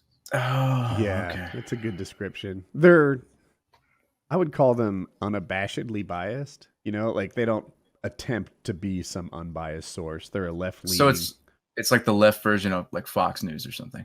Like left version of Fox and Friends, maybe, you know, where they kind of goof about how dumb the right is, you know, mostly. Right.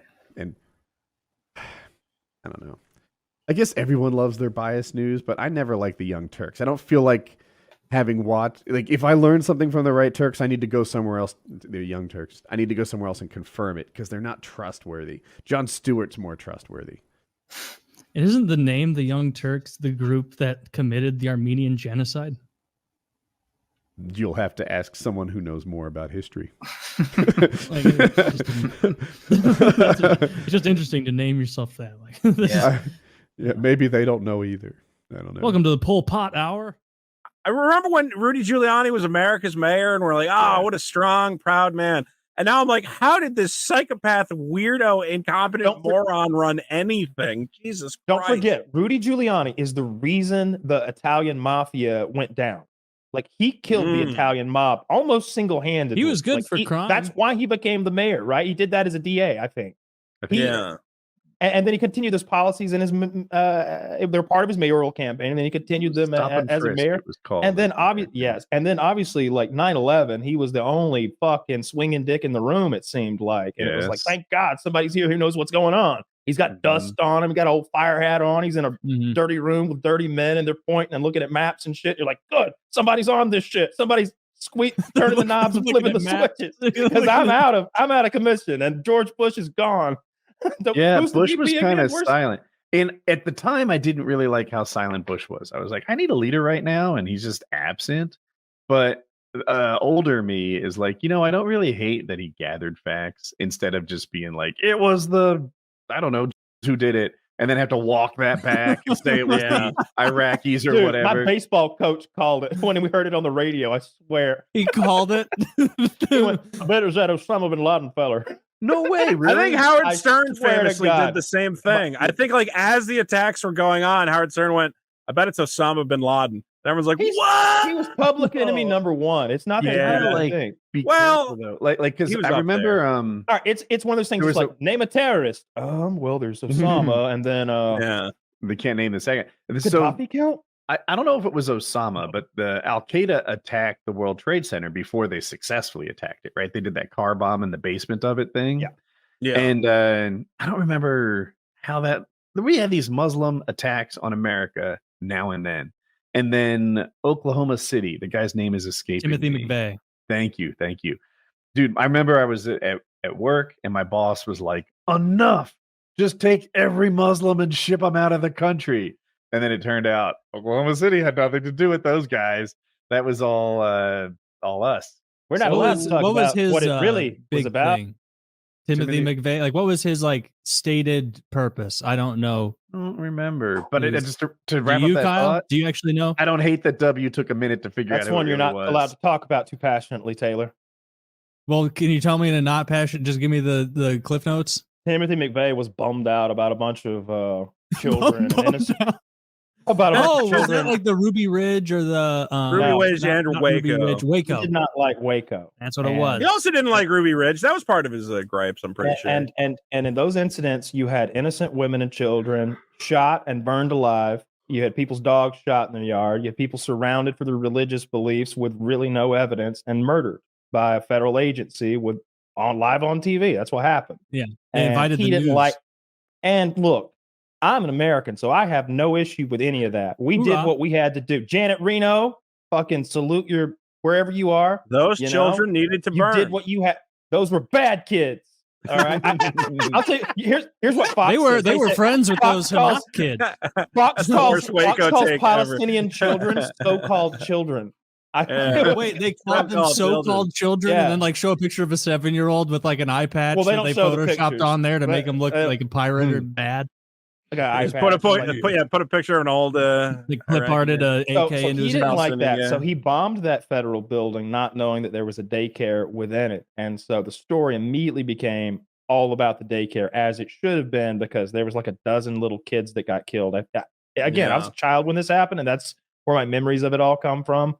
But we watched it live on TV, the whole thing, and I just remember that gaping hole in that building, and still to this day, imagining how big that explosion had to have been, and still being surprised that it did that much damage, because I believe it's a fertilizer bomb in a van, like a U.S. like a U-Haul rental truck, like a U-Haul. Like, I don't even van think it was doesn't tell the story. Like a 35-footer van. Oh, I thought it was I thought it was like a sliding door, maybe cargo van that you would have some painters in the back of. So here, I have it in front of me. The bomb was 5,000 pounds, and it was a rented rider truck. There you go. That wouldn't be a van. That was a dump truck. He drove a dump truck. Look at the size of the hole. The size of the hole in the building is pretty nuts. 5,000 pounds is an enormous amount of like mass. But it wasn't a dump nitrate, truck, right? It was a rental truck. It was a rental truck, and he like he'd use for moving. Okay, but like I need like the 16-footer or the 35-footer, like. All I know is 5,000 pounds is so much ammonium nitrate. Yeah, I've shot like a couple 100 pounds before, and it feels like the whole world is trembling. And it does. The ground ripples.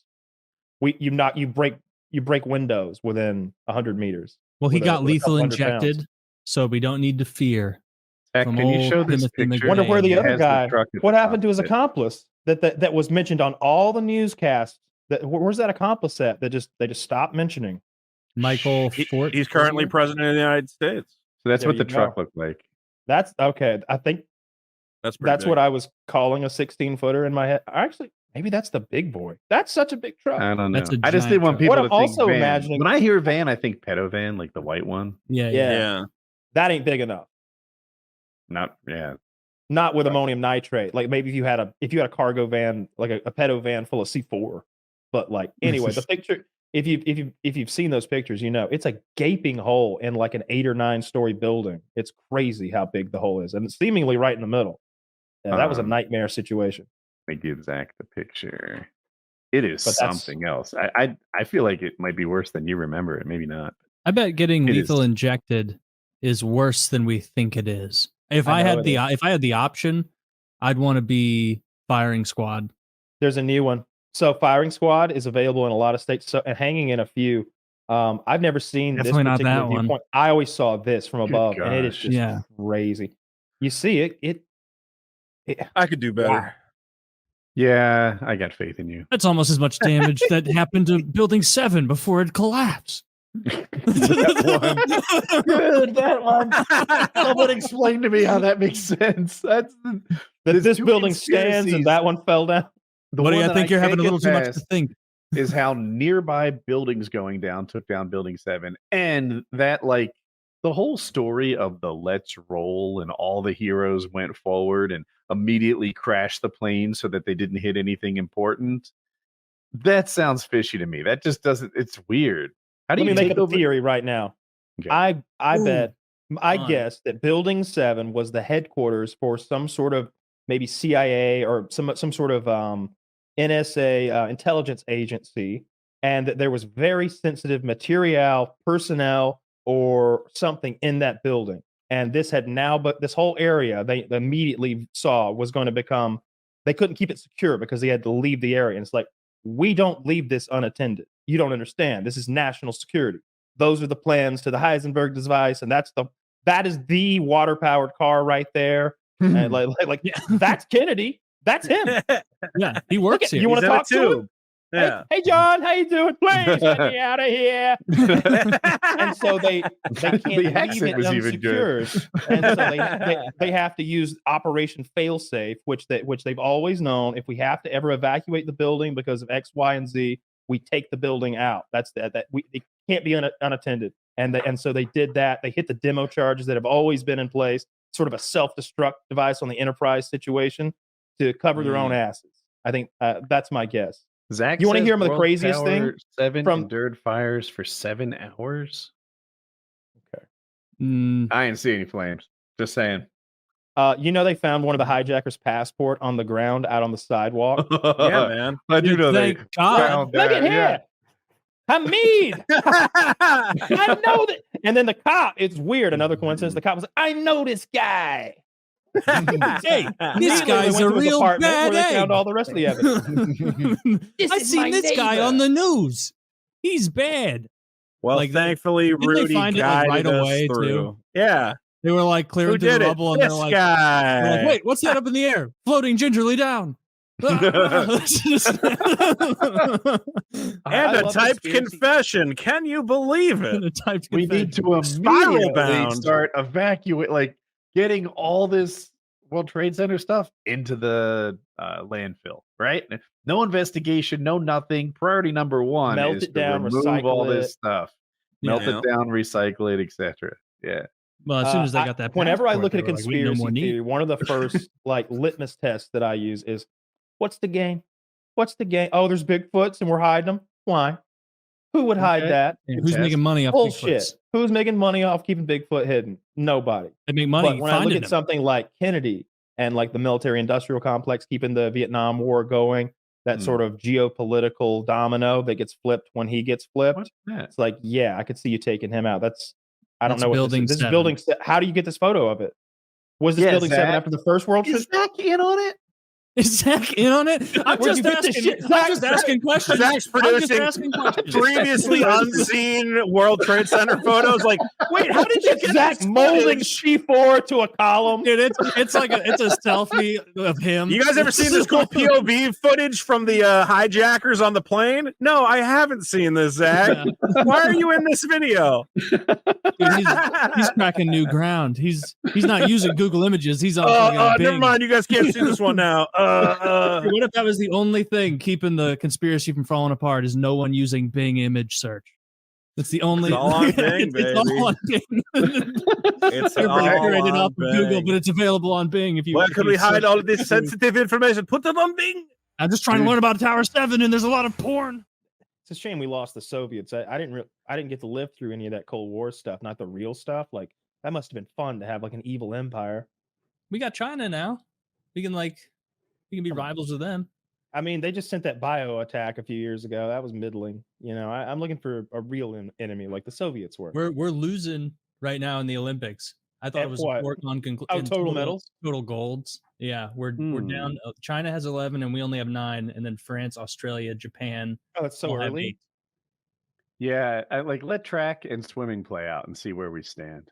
I was about to bullshit it and be like, but we have more total medals, but I will not count a bronze. We're too good of a country to look at. Too good. We will not sink. That's some Kazakh shit. That would be hard as fuck if we didn't count our bronzes on our news broadcast, so that we could occasionally be like, and the Chinese who count bronze medals.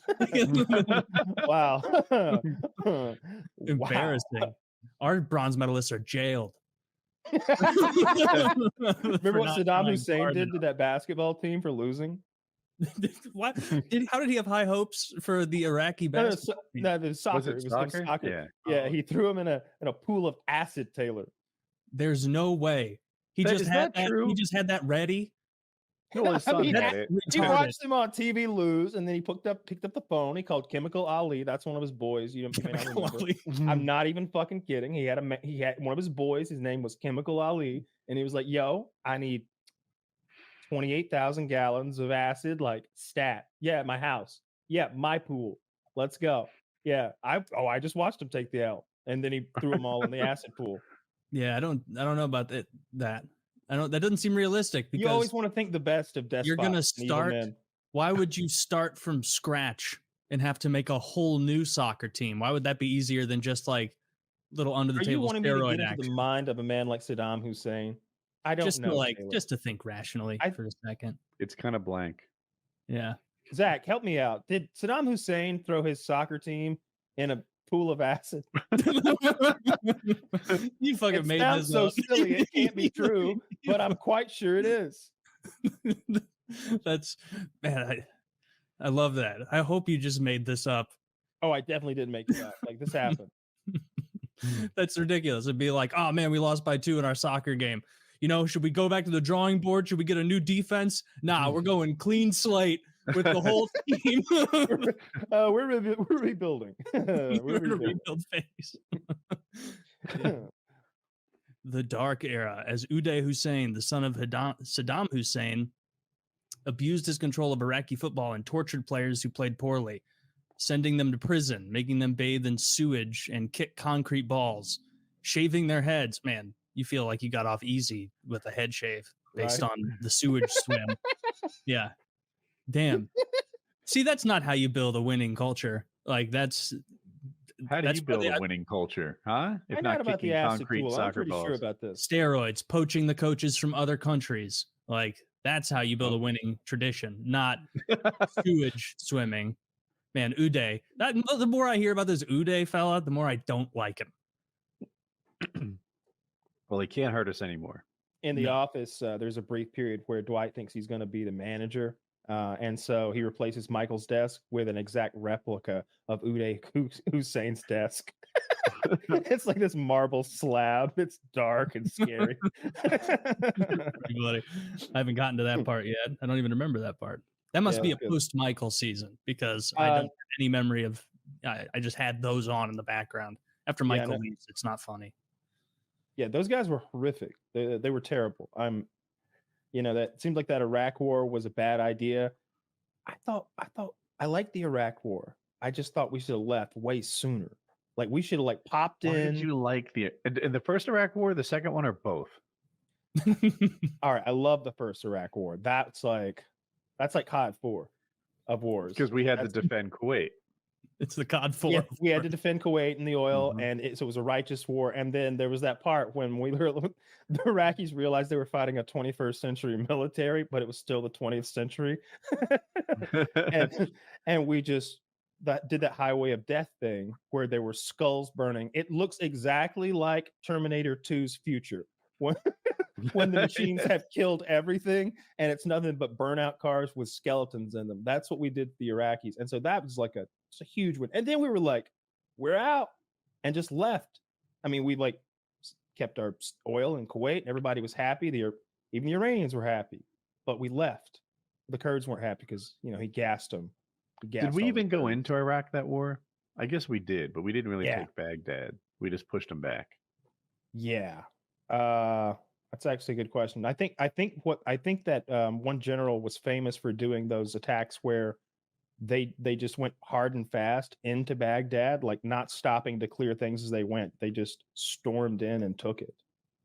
But maybe that's the second one. It's Star Wars movies. It's easy to confuse them. It's pretty much it's the same plot over and over. But the second one I liked too.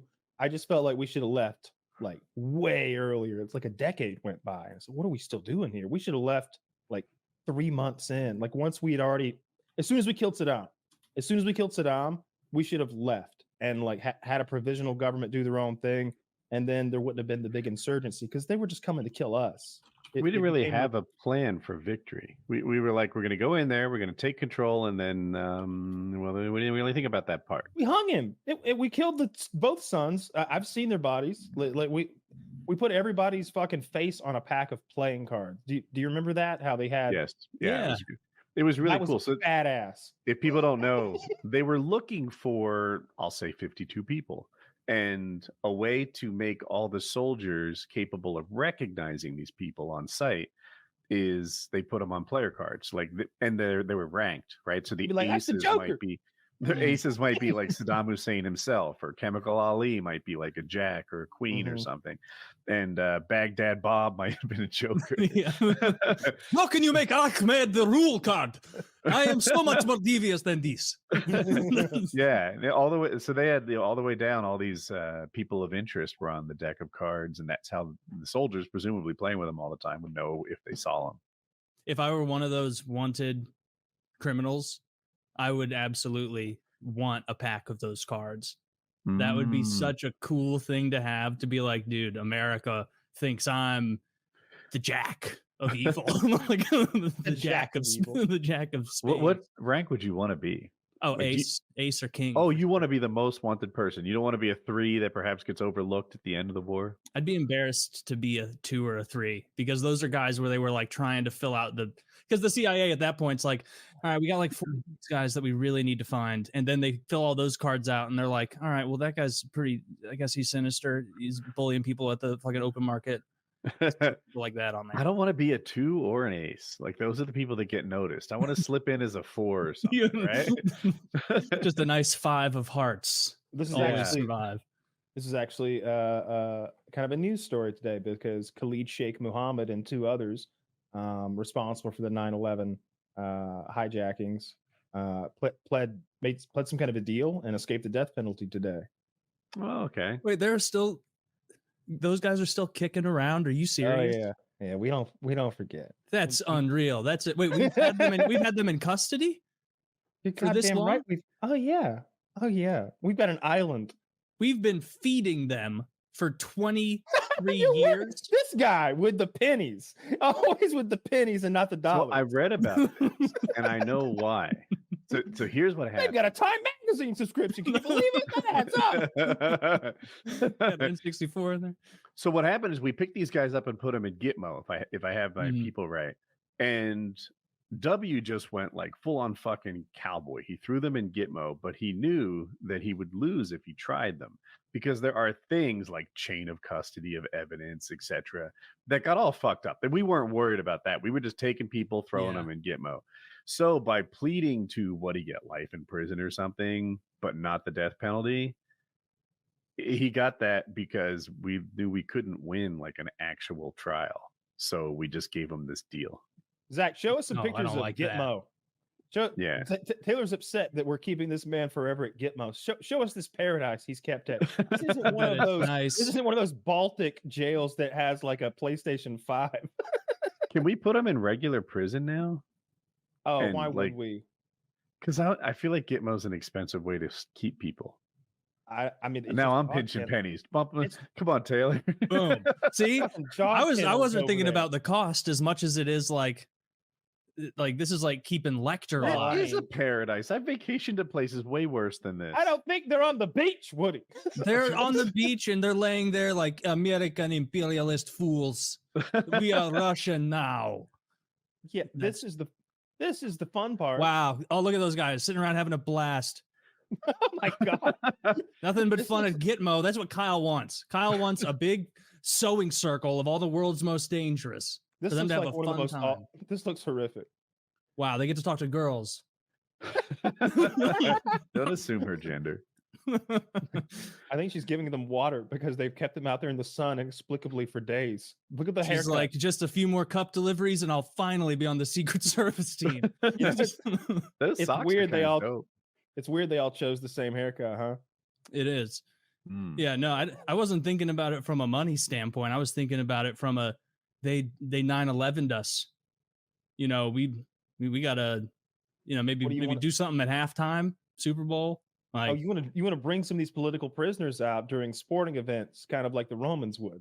no, that's barbaric. We would never like kill them on national television. It'd be like, all right, in a pregame skirmish, it will be the Atlanta Falcons versus these 11 guys from Gitmo.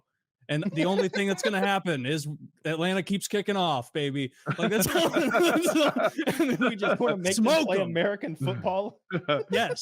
Yeah. They get no pads. They don't know the rules. We don't get helmets. Huh? Nope. And then some fucking, 4.240 guy is going to run like a bullet at him. You don't think that would get people excited? Chanting USA? I think it'd be kind of 100%. sad because those guys look, like they're already having a hard time. You don't want to pity them. We could Taylor, do a you're little right. longest I'm so glad yard. we didn't go with something barbaric like Kyle was suggesting. Yeah. I was thinking you just put them in the UFC. What about the longest yard? Like we get the 9/11 hijackers like 4 months to get ready to play the Patriots. What do they get if they win? Freedom? A quick death. You know what would be great? How about this? How about like we tell them they get freedom if they win, and then we have the Patriots throw, but at the end we're just like, nah, you thought you really won? They thought they won. they thought all this was real, and then like you like peel back the lights, like no one's watching this. You thought this was broadcast, and then you just hang them all. Yeah, that's a lot of pomp and circumstance for nobody to even be able to watch. I want to watch. Well, You wouldn't have fun I'll seeing invite you. Brady. You don't want to see Tom Brady throw for 5,000 yards. Bring Brady out of retirement to play Al Qaeda. Yeah, he'd do fine, dude. Why don't we use Apparently, we're a bringing back the non-40 2017 Patriots or something. That's what we're doing. Isn't he like 43 now? Oh, that's a lot of goats. It is. Well, I mean, what else are they going to do? I think it's the world's largest landlocked country, right? I have no idea. I know it's an enormous country, though. I thought it was like Wakanda, like just a country that existed in movies. Yeah, you didn't think it was real. Oh man, I didn't know Borat was based. It's so funny how much they hated the Borat movie. And if you were a Kazakh, I think that's what they're called. Like it would be insulting. Like they're like, what the fuck? Like, why are you bullying us? Like we're literally a group. The Kazakhs. What are we even up to? We don't even know. Like, we're not involved in fighting. The Kazakhstani government spent millions of dollars trying to repair the tourism and reputation damage that the Borat movie caused. Because, they would not just make fun of them with made up off the top of their head gobbledygook. they would take Kazakhstani culture and twist it a little. So Borat drank fermented goat piss. That was like the drink of Kazakhstan, fermented goat piss. And actually, it's fermented goat's milk, which isn't that much better when you try to explain. Like, no, do not listen to Borat.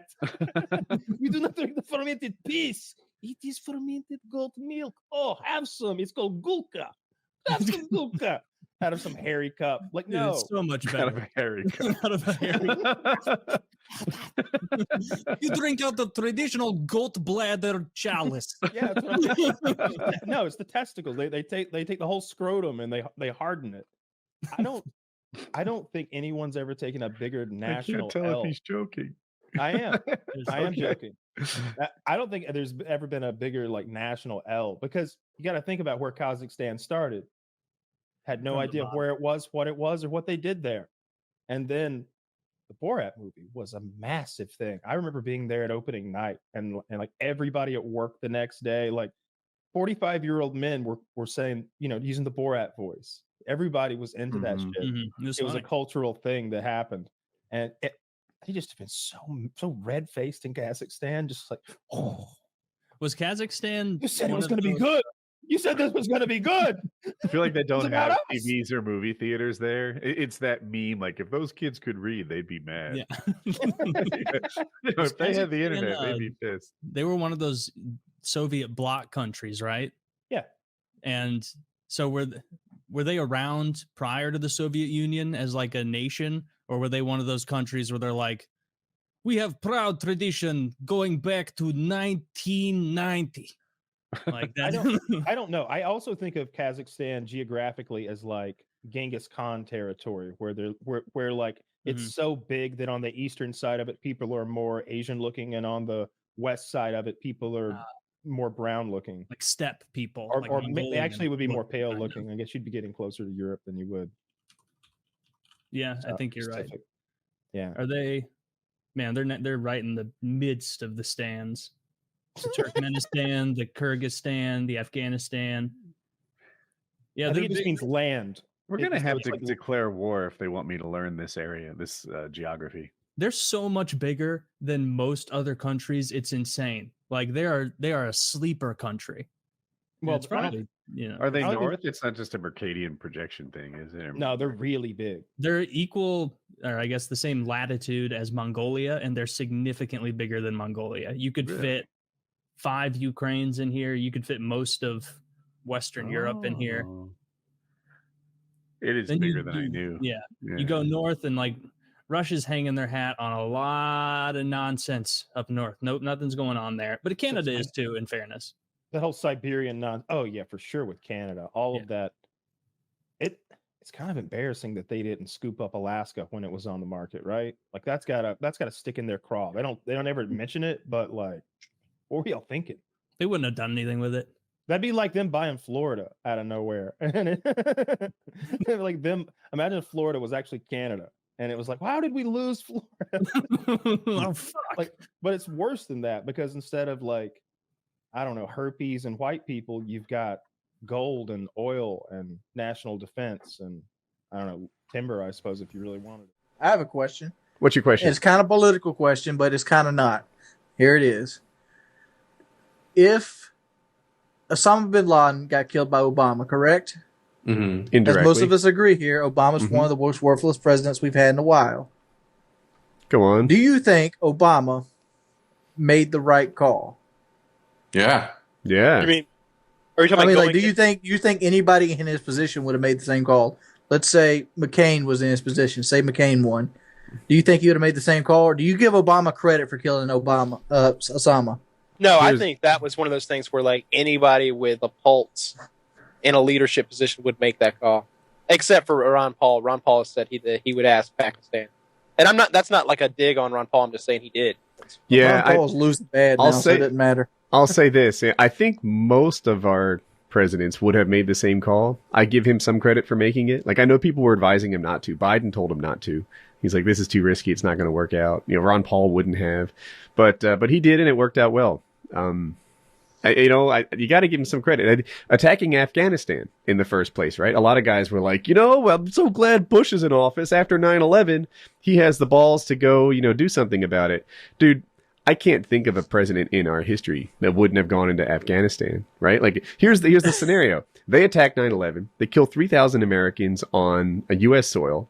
And then they say Osama Bin Laden is in Afghanistan. And no, we won't give him to you. F you. They put their middle finger up. What they think was going to happen? Of course. I can't imagine a president in my lifetime, which is, I guess, all the presidents, that wouldn't have gone into Afghanistan and done something about that.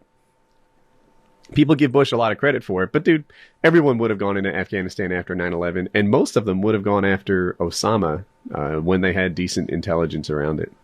Yeah. Yeah, I mean, I don't think you give him credit. I mean, all right, so here's my thing. And we talked about this the other day. If somebody was talking about, like, what would it take for, like, Obama to, like, earn your vote? And I was like, well, when this whole Osama bin Laden thing went down, what if Obama had thought about how bad his poll numbers were and was like, you know what? Let's go hardcore. What if he himself had and he brings in a film crew to film all this? Mm-hmm. What if he dresses up like the final scene from Commando? Like strapping the guns on and putting the paint on, and he's like all bare chested as he swims across a lake, which there are no lakes. Singing some motherfucking Al Green. Yeah. Playing Al Green in the background. What if he's just like jamming like pistols and knives all over himself, like hooking them up, and he's like, "It's go time," and it's him coming in. What if he's the one, and they film him like he doesn't just shoot Osama, he like beats the dog shit out of him, just throwing a smackdown on him. Dude, Obama can throw a smackdown on Osama. I get this isn't really Clash of the Titans, but Obama could beat that guy. That guy was sick, Osama. He had like kidneys on dialysis. He's really lanky. He's like too skinny. He got that dialysis machine in the cave. Like I just have this mental image of like Obama leading the raid and him looking back at the camera like all crazy out and going, "For America." And he like kicks the door in and just I'd be like, yeah, I'm voting for Obama. If they videotaped Obama beating the shit out of Osama on dialysis, you think there'd be some cocksucker out there saying that's wrong? Oh, of course, but who gives a shit? I want him to like put Osama Bin Laden in like a headlock and get his hand and start hitting. I've got Obama picture like standing over him in a wheelchair, just punching him, and the machine's chugging along. Yeah, that would be what it would take to get my vote for Obama. I don't know. I would have looked under the turban. I was always big. Every time I look at it, I'm like, man, what is under that thing? Because it can't just be hair. If he's old and balding, I don't know. It can't just be hair. You were watching when the Challenger blew up? Yeah, that was back in what, 93? 87, right? What, 87 was it? I don't know. I'm gonna check. I don't know if you were watching or not, Wings. This may have been a dream you had. I was pretty sure I was in about 7th grade when Challenger blew up because I remember it being on TV. I remember that shit being on TV in school because we had TVs. You probably were watching a documentary. 86, my mistake. Never mind, I was watching a documentary because I was bored. Yeah. I just imagine Wings sitting in the classroom watching this educational film and being like, no! Thinking it's happening live. That was the first rocket I've ever seen go off. We watched it live. We watched it live in school. Hey, well, you know what I was wondering? Because, I live in New York. How was it when 9/11 happened for you guys, being that you wasn't from anywhere, near everything that was going on?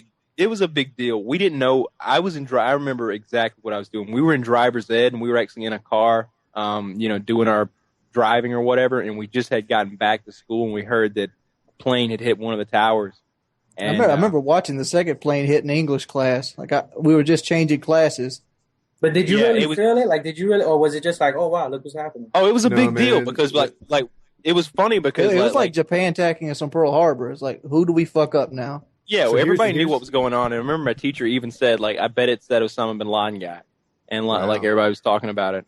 Here's how it was for me. So I'm headed to work, and one of the World Trade Centers is on fire because a plane crashed into it. And I'm like, I thought it was an accident. Like, I didn't realize that we were being attacked. And just as I'm like leaving the parking lot, I hear that a second plane crashed into the other tower. And I'm like, oh, that's messed up. But I just figured, they'd put the fire out. Everything would be fine. It wouldn't be that big of a deal. Like, I knew that it was a big deal. You know, people are crashing planes.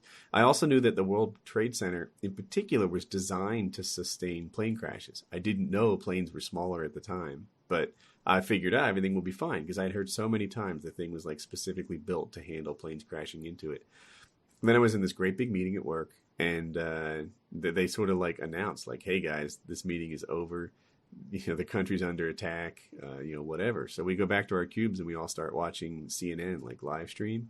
And we're just watching the fires come out and out and out. And CNN's website was overloaded, so I didn't get to see it like my wife did, who was on TV. And she said the tower collapsed. And I look back with some regret because I was rude to her. I'm like, it didn't collapse. And she's like, yeah, it did. I'm like, no, it didn't. You know, like, explain to me, how much did it actually fall? I'm expecting like the top 2 floors to have fallen off to the side. And she's like, it totally collapsed. I said, how tall is it now? And she's like, I don't know, maybe like 10 feet. And that was when it sunk into me that the tower really turned into nothing. That the tower, like, you know, it collapsed. Like that was the big deal for me. And we started making plans. I'm like, there's a nuclear power plant, like, I don't know, 40 miles from my house. And I was like, if that's the next target, here's what you do. Head north. That's where I am. We'll, you know, get in the car together and we'll, you know, go to someplace less populated. I didn't know. You really thought there was going to be a secondary attack off of some planes? I didn't know what was going to go on. A lot of people did. Nobody knew what was going on. Yeah. My mom had water in the same basement. day. And then a 4th plane went down in Pennsylvania. Like, and you know, there's still planes in the air. There's all this wild stuff going on. Like, we didn't know what was next. And I think maybe not you, but I think anyone who lived like in a populated area was wondering, like, oh, where are the other intended targets? And it maybe we got Dolphina sitting here. I didn't never think it was like a target. Like, do they even know Conway exists? Dolphina? It's a nuclear power plant that runs from Santee Cooper. Okay, I didn't know that. Yeah, and you know, in retrospect, I realized, like, you know, my little area of North Carolina, there's much sweeter targets. You know, like all of Chicago, for example. But Sears Tower. Yeah, Sears Tower. Like, I think of LA, but does LA have super tall buildings like Chicago and New York do? I don't know. Pretty sure they do.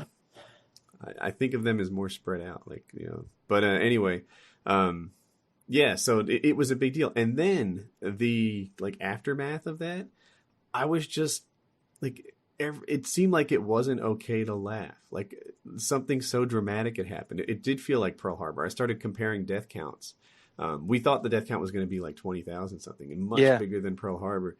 And you know, sports would come on or something. Maybe they were delayed for a while, actually, but it didn't seem okay to watch sports. It didn't seem like it was okay to watch SNL. It did, like I was bad if I wasn't in this national funk that everybody else was in. It really hit home with me. Like, see, I had the complete opposite reaction.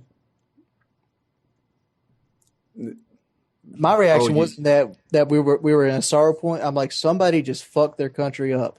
Yeah. No, I had that too. I was on Slashdot, right? So all the major news sites like CNN, MSNBC, or whatever was major at the time, maybe NBC. They could barely handle the traffic they were getting. But Slashdot.org, which is like the Reddit of its day, it was doing the traffic fine. And while they normally cover what they call news for nerds, in this case, they were covering lots of, they were covering the current events because no one else could handle the traffic and they could.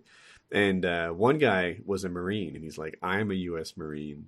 Just freaking tell me where to shoot, and we will handle this with extreme prejudice. And that line got me, like, inspired. Like, I had the same sort of, oh, my gosh, I hope that we can do something about this. I can't wait to get into a fight. Somebody just slapped the bulldog in his face, and it's time to go. Exactly. There was this picture circulating, and I guess they took out Boeing planes, right? Those were the ones that they used. They were all 747s, if I remember right. And there was this picture. It was like, hey, you know, this is Boeing. We see that you got acquainted with our 747s. We'd like you to introduce you to some of our other fine products. And there's like Apaches and stealth fighters and like what all the other like warplanes that they make. And I'm like, yes, absolutely. Let's start introducing them to our other fine products. I will say, though, that even in the beginning, even when 98% of the country was ready to invade Iraq, I wasn't. I was like, whoa. They didn't do this. You guys are all being fooled. Like, you know, Saudi Arabia is more responsible for this attack than Iraq was. Iraq and Al Qaeda were enemies. You know, Saddam Hussein wanted to rule his country, and he viewed Al Qaeda as like a competitive dictatorship, someone that he needed to keep squashed down. And while while Saddam may have been a bastard, he was our bastard. That guy was under our thumb. He wasn't doing anything he wasn't allowed to do. And I could see that. I could see that they were cherry picking intelligence, that there was no truth. Hans Blix was there for years and years and years and couldn't find any evidence of mass destruction. And I would walk around telling people, why is the penalty for, or better yet, why is the burden of proof having to do with Iraq lower than the burden of proof for capital punishment? Like, it should be higher. We should absolutely have some proof going into this thing. But so I was not pro Iraq war, even though everyone else seemed to be bamboozled at the time.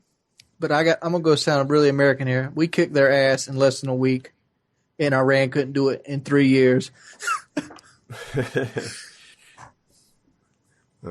When you got your army running in Baghdad from fucking Abrams tanks, you're winning. The thing is, we were on Iraq's side when they were fighting Iran, right? I mean, we fueled them with all their stuff. That was a proxy war. Yeah. But what was it? Oh, NASA. What was it like for you? You were in New York. Yeah, I was gonna say it was crazy because I was in high school at the time, and once because I seen it because I used to I didn't go to all my classes, right? So basically, I'm walking around in the hallway. And I hear somebody saying, I pass by like where the teachers hang out, their lobby or lounge or whatever. And I hear one of them saying like, oh, a helicopter just hit one of the planes. And I'm just walking around like, oh, that's crazy. And then a few minutes later, I walk by again and they're like, oh, a plane hit it. It was a plane or whatever. And then another plane hit. And then I'm watching in the room. And that's when they were showing the replays like every 10 seconds. And I'm just watching it. And I was just like, what? So immediately I left. And it's like everywhere you went, it's like everybody thought wherever they were at, something was going to happen. Like, you didn't feel safe anywhere that, like, you wasn't in 100% control of. Like, you just was like, the only place you felt safe was, like, in your house, and that's it. Well, you didn't know because how many planes are in the air at one time? They were throwing that number around a lot that day. There were, there's 175 planes up there. How many of them are under our control? You don't know. You could be in St. Louis. You could be in Orlando. You could be in L.A. You don't know if that jet, you could look up way in the air and see a jet, and you'd be like, well, but it's not coming down here.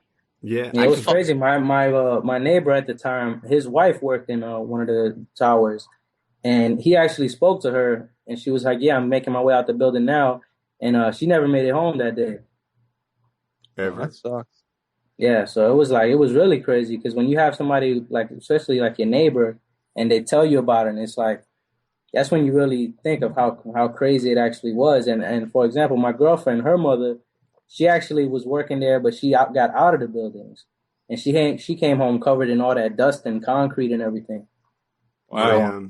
The coworkers. So I was there was only 2 programmers on the project I was on at the time, and my coworker's husband was in the tower when the planes hit it. I didn't even know, but the tower apparently was like a major train station underneath it, and he was there when like the plane shook the place when it crashed it, and he was like, I don't know what to do, but the whole crowd was rushing out of the building because of the shaking, and so he just kind of walked in the middle of this like sea of traffic, and they went all the way to a ferry, and he just like followed like a lemming, hopped on a ferry and got out of the city. Now you, Woody, you're like a real like hard worker and stuff like that, right? Now if you worked in there when the planes hit and your boss was like, oh no, it's all right, don't even sweat it, stay at your desk, would you have stayed or would you have left? If I stayed, like, do you have a cutoff point of where work stops and like real life just takes over that? I think a plane hitting the building would be a good cutoff point. Yeah, if I would not. No, because I'm saying because a lot of people didn't leave, Yeah, if I didn't leave, it would be because I thought that I was safe. Like it, and at the time, maybe I wouldn't have, because I had this notion that big skyscrapers like that didn't go down. Like I couldn't fathom that they would act. How many skyscraper fires do you see? They happen all the time. They're not usually, you don't usually pour jet fuel on them. I guess that's the difference. But I didn't think that skyscrapers toppled like that. I'd never seen it or heard of it. I got to make a comment before something. The Restrepo is a full of shit film. I just want to say that. Here's the new topic.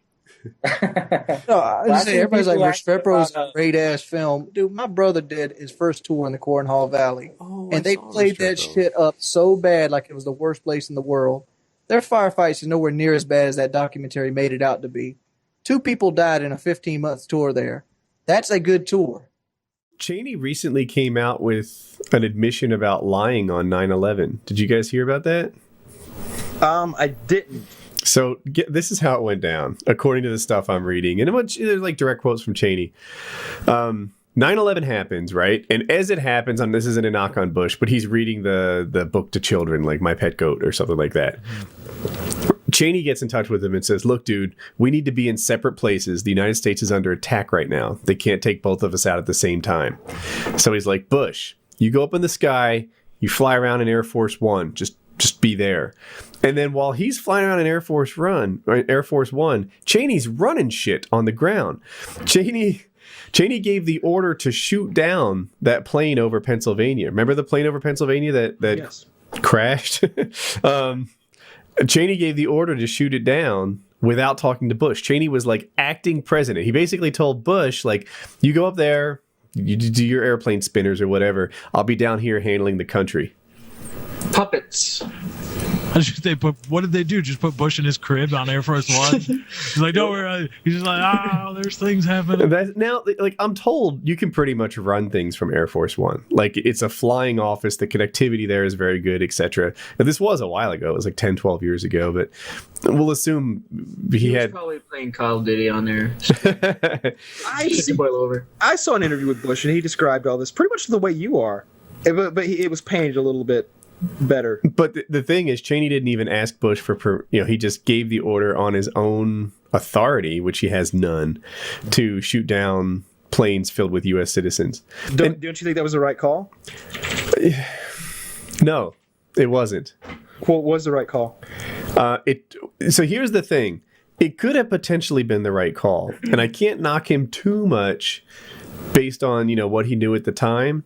But it turns out that the passengers had gotten up. They had heard about the previous planes, but the previous planes didn't have that, right? When they flew into the Twin Towers, they didn't know that there were other hijackings, right? They were the first.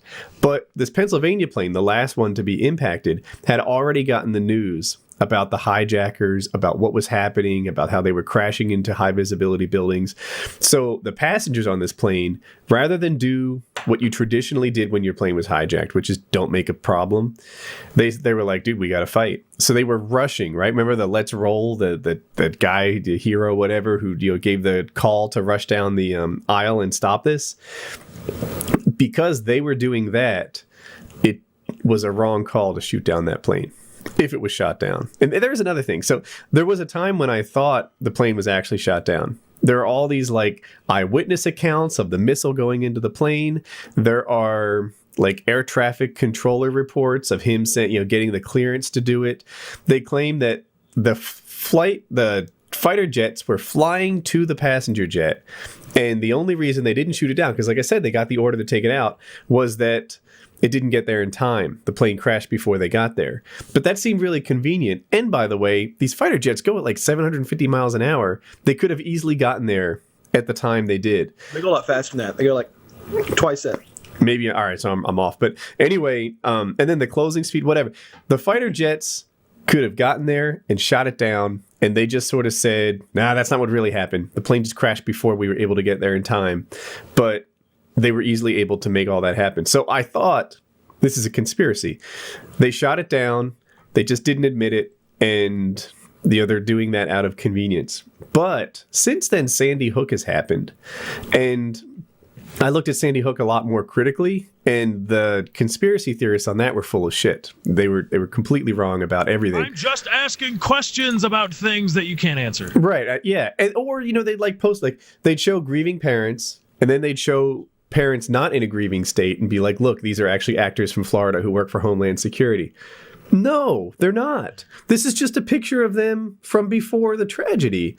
Mm-hmm. The fact that, like, you can't just show a picture of them and be like, look, we've identified. That's not identification. This little girl, look at here, she's still alive. It turns out she looks very much like her sister. And, like all their proof turned out to be bogus because the event actually happened. So now I'm like, was I as critical back then as I was now for the Sandy Hook shooting? And I don't think I was. So it would require more looking into. But anyway, I thought it was interesting. I've always asked this about the 9/11 tragedy. Oh, no. Where the fuck did the planes go? into the buildings. They're made of aluminum wings. That's the plane that crashed in Pennsylvania. One of the evidence things to have it shot down is apparently when a plane crashes into the ground, the crash site tends to be in roughly one spot. But here there were like engines and papers like scattered throughout a square mile and more, which implies it was shot down in the sky. That's the only real part of the conspiracy theories that I think is a lot more plausible than there's thermite paint in the World Trade Center than that stuff. That stuff is, what are you talking about? Yeah. But after everything happened, there's this plane because it falls in line with they retook the plane. They don't know how to fly it. They don't know how to work the radios, so they can't raise the plane on the radio. So if you're in the government and it's like, here's this plane that we can't talk to anymore, what do? We got to shoot it down. I've flown a plane before. The radio's easy. Oh, is it? Oh, okay. Yeah, it's no harder than the microphone you're using right now. You just press a button and talk. Here's what you guys remember: the 1996 747 that crashed into the Everglades. No. Well, 1996, something very similar to what they used to attack 9/11 crashed into Everglades.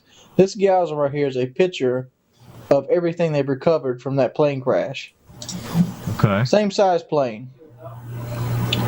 Why did we get a warehouse full of shit here, but we got nothing over here? Where's here versus here? What's your perspective? Why do we? Why This is a the warehouse Everglades. full This is in alligators, pythons, swamplands, in the water and mud. I remember this. It was like Spirit Airlines or something, right? Right. Yeah. And over here, we have a plane landing in a cold Pennsylvania field with rock solid ground. AirTran. Right? and hardly AirTran and any Spirit, same kind of debris. That's the one thing I never understood. Something about me just doesn't care. Yeah, I was gonna say either way, it's sad to say, but that plane was doomed to just. I'm much more concerned about what happened to Kennedy, to be honest. Not really. Dude, if the passengers took over the plane as they were taking over the plane and they were given an opportunity instead of shooting it down, I think they'd all be alive. They would be the heroes of 9/11. Was there a pilot on there? I mean, that modern autopilots can land the planes. Yeah. Modern autopilots. No, yeah. If that's the case, then that's an absolute tragedy. But if you think about it, all right. A lot of these conspiracy theorists. The comments of this video are going to be hilarious. Oh, they're going to go wild. When people get to this part. Let's hit a couple more controversial issues. We're going to go. Those comments are going to be nuts. After this, but most of the conspiracy theorists, it seems to me, are saying that our government framed up 9/11 so that we could have an excuse to invade in the Middle East. Wouldn't like a hero story really pump everybody up? Like if those guys had taken that plane back and that was the first offensive action, on day one we start kicking ass and taking names. Look at Vietnam, dude. What about the Gulf of Tonkin? Yeah, I don't know what that is. They created a ship that never existed and blew it up so we could so we could actually get into the Vietnamese War. Isn't that a crazy piece of history? That's true. That's true. The actual justification for starting the Vietnam War was done up by the U.S. Wag the dog. There you go. That's a good move. I mean, in World War II, you had we basically cut all the Japanese supply lines off. We enticed them to attack us. We wanted them to attack us so we could get into the war there too. So we'd have justification. Yeah, but embargoing your enemy's supply line is like step one in our enemy at that point. Well, they were the enemies of the entire in that part of the world. At that point, we were in a situation where. Well, we were in a situation at that point where we were doing everything we could.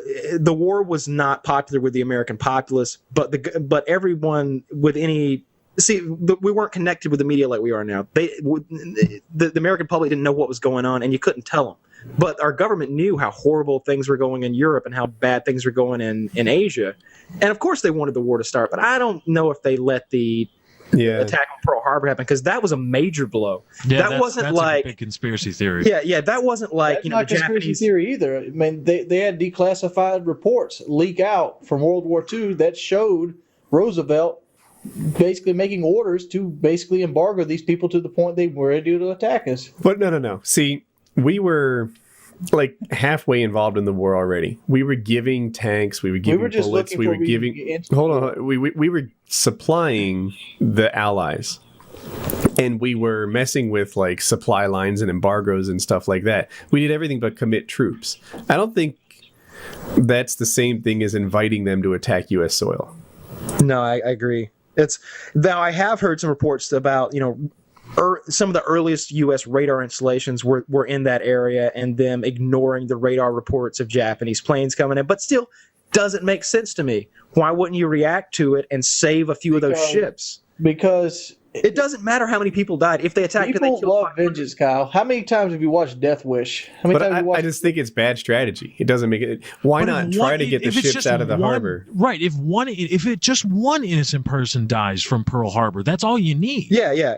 All you need is like, oh, so apparently the Japanese attacked us today. They sent all these fighters. They, what are they? If the ships aren't there, then they're going to bomb the shipyards. They're going to bomb all these fighters. They damaged the harbor. They took out half or 1/3 of the ships they would have if they weren't just sitting ducks.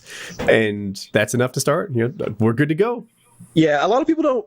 The most impressive thing, and I love World War II as it's a horrible thing, but studying it as a piece of history, the most impressive thing about World War II is how what happened in the United States right after Pearl Harbor. If you look at the shape our economy was in, if you look at where our industry was at that time, if you look at our workforce, and then you see what happened in the next 3 years, it's insane. Well, we went from there was no other. Like the auto industry was bombed to shit in Germany and Japan. All there was American cars. No, that's not what I'm talking about. No, there were no American cars. We stopped making cars. I understand that, but we still had our factories intact. So when we brought our boys back, they could go right back to work. No, I'm not talking about that. I'm talking about how many ships and tanks and jeeps we built. Oh yeah, and how fast we did it. I'm talking about that every man, woman, and child chipped in. And I wonder if that would happen again. I wonder if there were a similar tragedy. What if Los Angeles? I really think it would. As horrible as it is, God, that would be inspirational, wouldn't it? Dude, so after 9/11, everybody was flying flags on their car. Everybody was dreaming of getting involved. People were lining up at the doors to join the Army, Marines, Navy, and Air Force. After 9/11, the United States was motivated to do something about that attack, and it was nothing compared to World War II. It was nothing compared to World War II.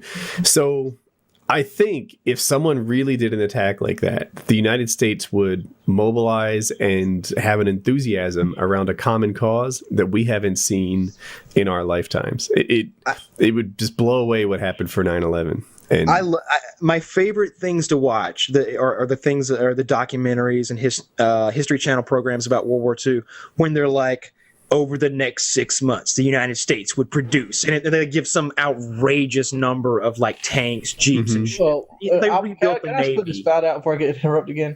Yes. Ford made a B-29 Super Fortress every 59 minutes. That's what I'm talking about. That shit right there. They were putting them out faster than the German could put them down. Exactly. Same thing with tanks. I like that idea. It took 3 of our tanks to kill 1 of their tanks, so we just made 5. That's an interesting strategy, because now it feels like we're on the other side. Yeah, maybe so. Yeah, but I'm just like this. Like, how many Kia factories would get shut down if we went to war with Korea? That'd be making tanks. Americans would take them over and we'd make tanks out of them. Yeah, see, the thing about modern technology is, though, we could destroy every Kia factory in Korea. It's 10:50 p.m. right now on the East Coast. By midnight, if we wanted to, there wouldn't be a Kia plant left in the world. I want that power. That's a fact. It just is. There's submarines right in that ocean over there. They could shoot Tomahawk cruise missiles over there. They could shoot nukes over there if it was that serious. Mm-hmm. I mean, people always call the U.S. this monster and this bully militarily. We're just thumping you, buddy. We're just slapping you around a little bit. We haven't been serious about shit for like 60 years. Oh my God. We're being real nice about this thing. We really are. We're not this big bully. We did like take a rap over in 2 weeks? We're like the big kid at school that everybody maybe he's not a nice guy, but he doesn't beat you bloody every day. He just kind of slaps you around a little. Get away from me. I don't like dealing with you. What? I can't have your lunch money? And he just called you some dirty names. Kyle, big fan of the military-industrial complex. Big fan.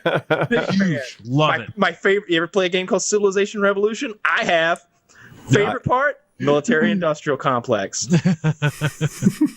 I like getting those factories going. Using the Americans, pumping out a bunch of tanks. We're going over to Woody's Gamertag's place, surrounding him, putting the artillery out there, just slowly crushing his cities. It's a good time. Go to hell. You know, I don't think 9/11 talk's going to be that great. I mean, I guess we could all talk about where we were that day, or we could talk about how it made us feel. But the answer is the same for all of us. We were going about our days. You were in school. I was in school. Woody was at work. I'm almost certain, right? I was on my way. Yeah. So like that's what we were doing. I'm sure at first, like everyone, we thought, oh man, a plane crashed. We probably didn't know it was an airliner. And then after that, when we finally had a realization, it was shock and fear and confusion. I was 10 years old, and so my first reaction was, fuck yeah, no math today, what's going on? Mm-hmm. And then later it was clarified. And I still didn't really understand it. I was 10. I was 15. I was 15 or 16 maybe. I don't know. I was in driver's ed. I had like worked from home like the first hour, and then I was driving in for my first meeting, so it was like going on 10. And I knew about it. I knew that a plane had crashed. I might have even known that a second one crashed, but it didn't dawn on me that it was really a big deal. And I was it was a really big meeting. There were like 200 people there. I was just attending, not leading. And they canceled it. They ended it. They're like, you know what? We're not really sure what's happening here. Go back to your cubes, and we'll do this another time. As I get back to my cube, the vibe in the office was unlike any I had seen before. People were panicked. Everyone was huddling around. There wasn't enough bandwidth for like everybody to stream. Like CNN wasn't able to keep up with the traffic, which was like the major thing at the time.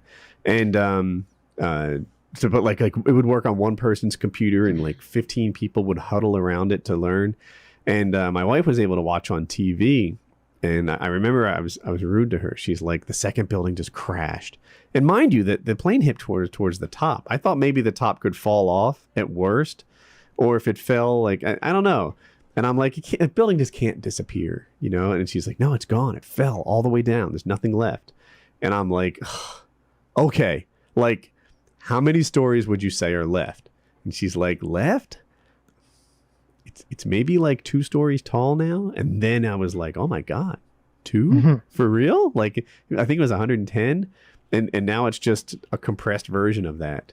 And I felt almost silly, but I was like, all right, honey, there is a nuclear power plant not too far from like, this area.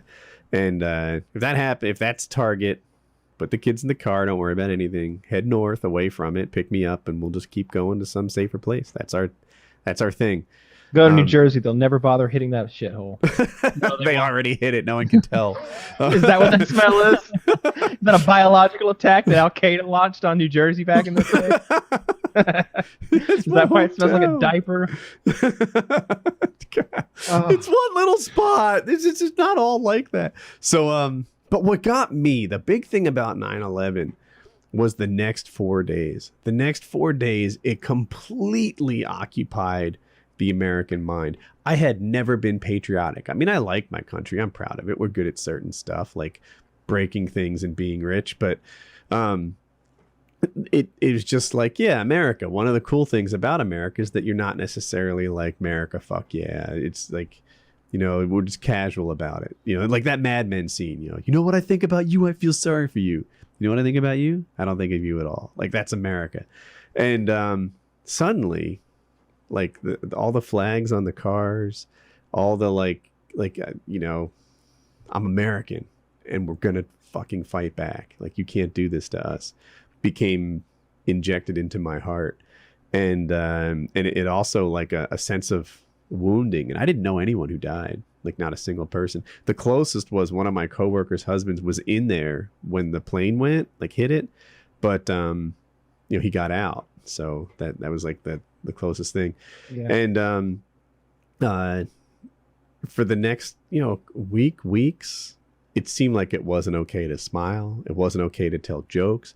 Even privately talking to friends, I felt that way in my heart. It wasn't like, something that you wouldn't say in public in bad taste. It was just like I don't know what to do with myself. Like I had this sense of sports, which I was following at the time, seemed completely unimportant.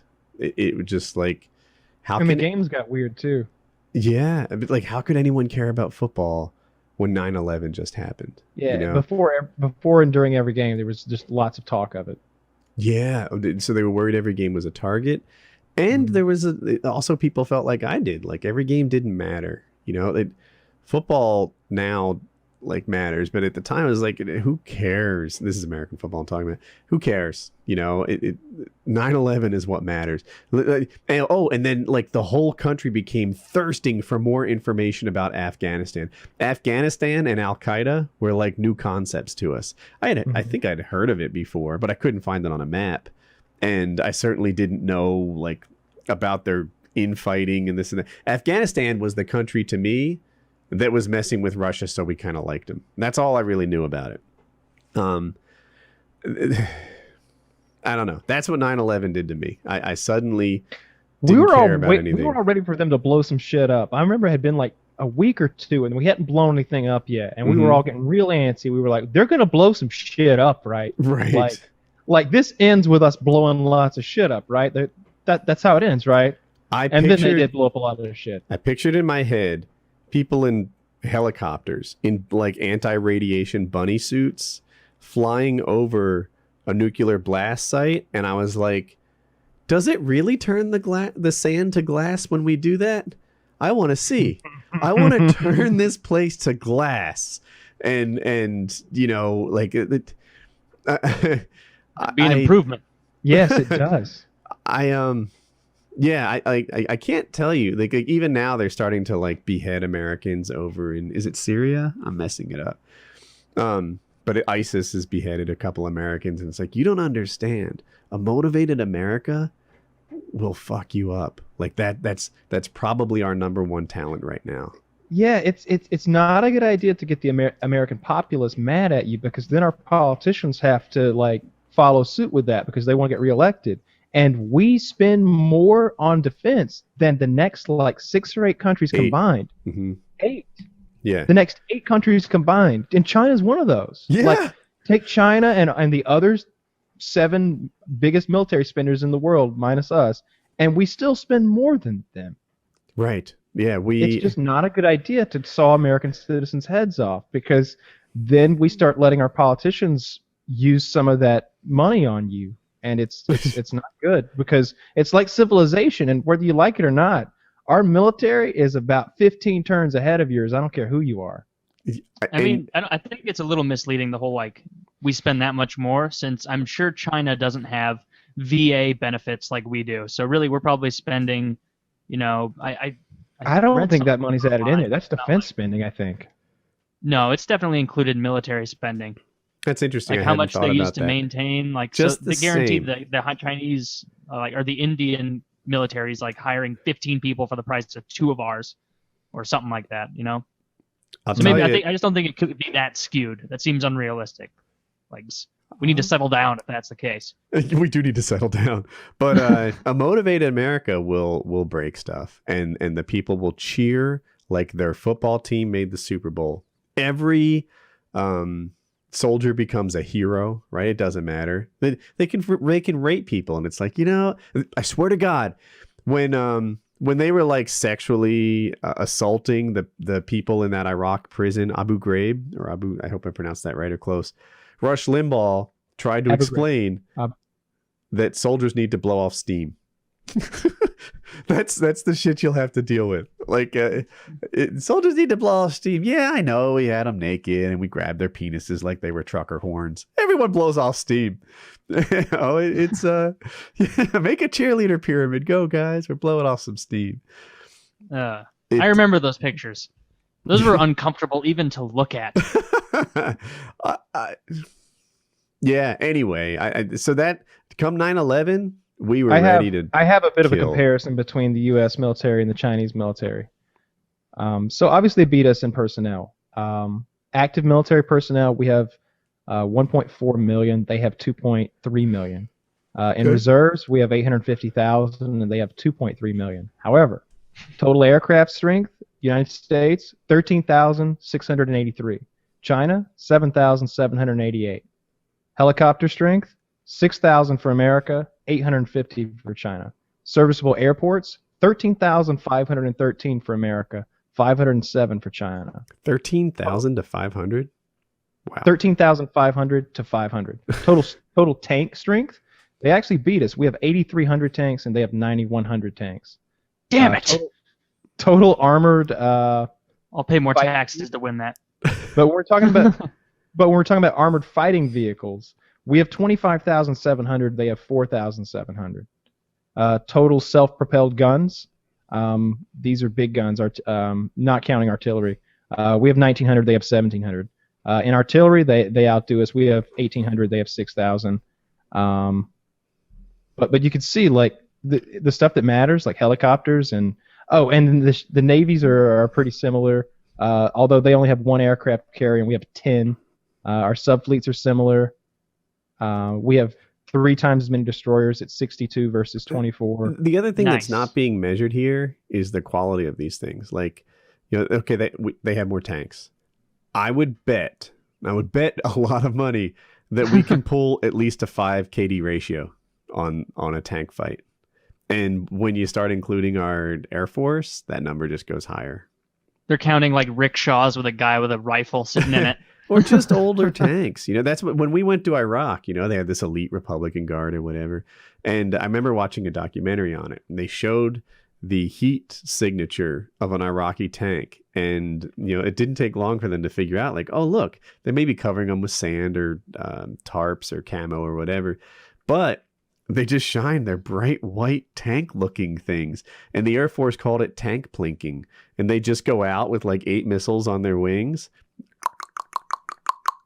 8 tanks gone, and they were just plinking. It was no problem. It was instant death. They had figured out how to take out those tanks, and it was a piece of cake. And we just ran these sorties nonstop, plane after plane after plane. Everyone would come out and come back with like 8 tank kills. It would take no honestly, time at all. It's like we're hacking war. How much we just dominate over there. Every single video I see is just like some calm American guy talking with a, night vision view, like, and look. Well, you have complete air superiority. And there he is. What are they going to do? Oh, they're going to move around some more because they don't know we're here because we're fucking a mile and a half in the air in some $2 billion machine while they have an AK-47 from 1981 they got from Somalia or something. But we're more likely Russia. Yeah, we have war cheat codes. Yeah, we do. It's like it's so unfair. I would be pissed if I were on the other team. I'd be like, this is horseshit. I don't even want to do this. We can't win. This is nonsense. It would be bad if you never really got to see your enemy. You just kind of exploded every now and then. Yeah, that's pretty much the deal. Like you heard him, you could hear him up there, like rocketing past at the speed of sound, and maybe you could see him every now and then, but it was only before the rockets and missiles and bombs started falling. Yeah, there's no defense against it. They just have to, every time they hear that, be like, big money, no whammy, no whammy. Chinese do. Just hope it's not them, because there's no escape. Yeah. This is getting me strangely patriotic. Yeah. So now that we've talked about the American military-industrial complex, I guess we could. All right. I'll ask a question. There's no point in this discussion. I will ask something that is more palatable for you people, and let's see where it stands. Kyle, you watched the loose change 9/11 thing, did you not? I've seen a bunch of stuff like that, so probably saw that one too. Yeah. Where do you stand on 9/11? Retarded. Really? I don't know where it's I hard to stand say on that. retarded to facts, There's a little bit. No, it's not facts. I watched the loose change thing. I also watched the entire interview with the makers of loose change and the executive editor or whatever of Popular Mechanics, and he just went through and embarrassed them. He's an engineer, so he's a structural engineer, so he's embarrassing them about. They're like, oh, well, this couldn't burn hot enough to melt this, and they're like, well, no, but it does burn hot enough to compromise the structural integrity of the building to the point that it collapses in this fashion. Mm-hmm. And it's a bloodbath. They're young kids who are kind of, I guess, in an angsty phase, saw an opportunity to make some money, and they did so. But it's all nonsense. Okay, did they shoot down the United 93 plane? That's the one Or did I that believe. crash? Maybe. Which one is that? That's the one that crashed Pennsylvania. with no crash remains. I mean, There's no look through plane. here's one thing to think of when you look at this. They whole vaporized a plane. If you think back through history at all of the wars that we've gotten ourselves into over the last 100 years, there's a story about how each one of them's beginning was bullshit. You know, Vietnam had this where it was Some a naval battle thing. or something. Yeah, A once ship a got North shot. Korean boat shot an American boat. Now, guys, Vietnam. our Navy is like the Empire Strikes fucking back. What was the North Korean Navy like? Or excuse me, the North Vietnamese Navy like in the fucking 60s? That sounds ridiculous to me. The same. Well, they thing probably had a with bunch of World old Chinese War- ships. World War One, you had the Lusitania being sunk. Well, that's kind of how it started. But there was some American. Yeah, that's what it was. It was But they sent that boat into waters full of The Pearl attack Harbor vessels, warning. submarines. The Pearl Harbor thing. You know, lots of people believe that FDR had knowledge that Pearl Harbor was coming, and knew what was going to happen. There's a lot of evidence to support that. A lot of people believe that. I've heard that. I don't know anything about it, but there are just so many easier ways to fake an attack to get the U.S. to invade Iraq. Like there was no reason to go through the pomp and circumstance of 9/11. There was no reason for that. There were so many. If they wanted to, I don't know. The whole nation there really is rallied such pretty an fucking easier hard. way to do it. There was They could've 100% support for the nation. That's true, but they could have done it in an easier way. Like there's no reason for this huge convoluted scheme that involves thousands of people keeping their mouths shut. Name a better one to get the entire country on board, because I can't think of one except you coming and fucking with us on our Well, land. it could have been on a military base where there weren't a ton of cameras everywhere to see it. They could have. But those shown aren't innocent devastation. civilians, and people don't support the troops. Some That's people, true, but in that, you know, like, people would have still supported that. They would have been like, no, we're not going to let you fuck with some military base in Washington or something, or in Oregon, some rural area where it's really not going to hurt anyone and they can stage it however they want. It's such an unnecessary. it's little things that risky bother me. maneuver The for fact that they didn't pull Bush out as soon as the first attack happened, and they didn't immediately grab him and put him in the air. They just let him continue To me, reading it wasn't My an Duck attack or whatever. after the first one though. So I was older than you guys. I don't know how old I was when 9/11, but I was a grown up. And when the first plane hit the building, it was an accident. It was, oh my God, this really sucks. It's a shame. And by the way, no one thought that building was coming down. At least no one in my circle. I was like, yeah, high-rise fires happen all the time. Whatevs. I've told this before, but I had a semi-argument with Jackie about it. She's like, the building crashed. Because at the time, websites were overloaded. The internet was broken, nearly. And Jackie's watching TV, which I didn't have at work.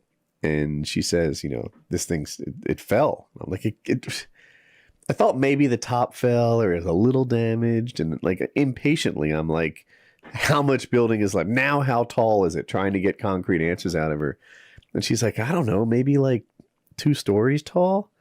And that's when I was like, whoa, it went from 110 stories to 2.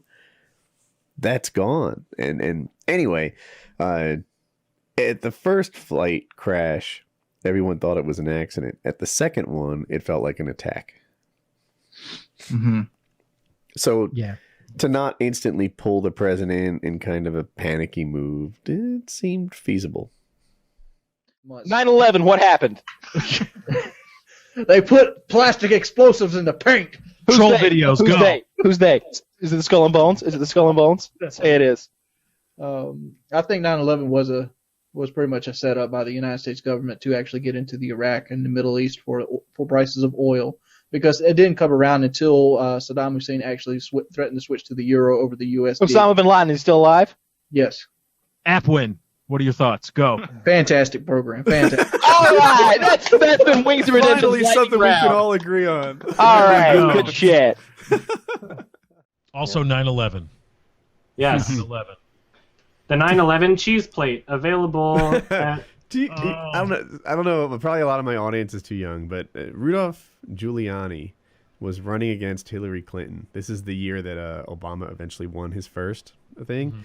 And Giuliani would mention 9/11 constantly. He was the mayor of New York at the time that the 9/11 attacks hit. And if you don't remember how it went down, when the 9/11 attacks first hit, there was a leadership void.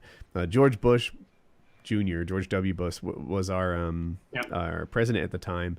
And he didn't say anything. He didn't do anything for like 4 days. He was just like hidden in a bunker. I presume being briefed, gathering intelligence, and working very hard. But to the haters, he was just like not leading. You know, he was missing in action. Meanwhile, Giuliani goes out there and becomes America's mayor, right? He's out there delivering impassioned speeches about how it's okay to feel and what we should be doing and how these guys will never hold us down. And America loved Giuliani. He filled the leadership void that Bush left. Well, when he ran for president, he said 9/11 all the time. He would say it constantly. He was suggesting tax rates of 9 to 11%. That was my favorite part. Like everything he said would work 9/11 in there. So like you could ask him a question about healthcare and he'd answer it about 9/11. And freedom. There you go. That's another one. The Iraqis, you know, they nearly took our freedom. It was a close call.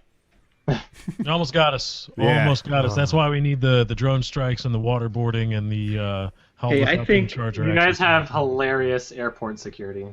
TSA stuff. You guys are you in Canada? I am. Oh, yeah. He said he's I'm that guy. You ever seen Zero Dark 30? When they kill Osama bin Laden? I had never seen it because I thought, for some reason, when it first came out, I thought of it as like a propaganda piece for the Obama administration. But it's not that at all. They only mention the president in passing one time. The CIA director is like, the president's a thoughtful man. He's going to need some evidence here. He's not going to go in half-cocked. And like that's the only time he's ever mentioned. But it basically follows this female CIA agent throughout like 12 years of her career that are all spent on hunting Osama bin Laden. In the early movie, she's torturing detainees and getting used to that.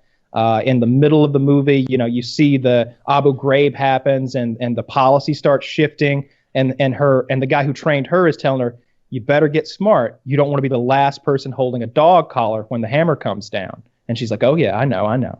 Because, like, you know, they put the fucking dog collar on the guy. He's like, you want to go in the box? You want to go in the box? Because this box sucks. He's like, I know nothing. Get him in the box. And they shove him in this little box and fucking chomp.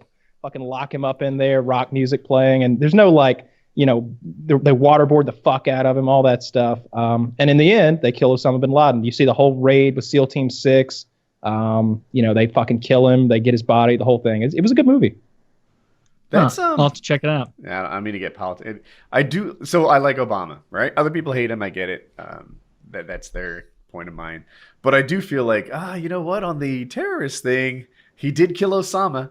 That's a really good score. That's a Hall of Fame play. If plays went in the Hall of Fame like that. The movie really takes it away from the Obama administration and makes it clear that it was just this one agent at the CIA who was like fighting for this. A friend of hers was killed by a suicide bomb in 2007 or 2005 or something like that. They thought they had an informant coming in to give them information on Osama. And that she was like, no, just let him in. We don't want to spook him. And he comes in and just fucking Allahu Akbar and blows like 7 CIA agents up in Afghanistan, I think. It really happened. I get that. So here's a parallel in my head, right? Like Reagan defeated Russia, right? He brought down the wall. He ended sort of the Cold War.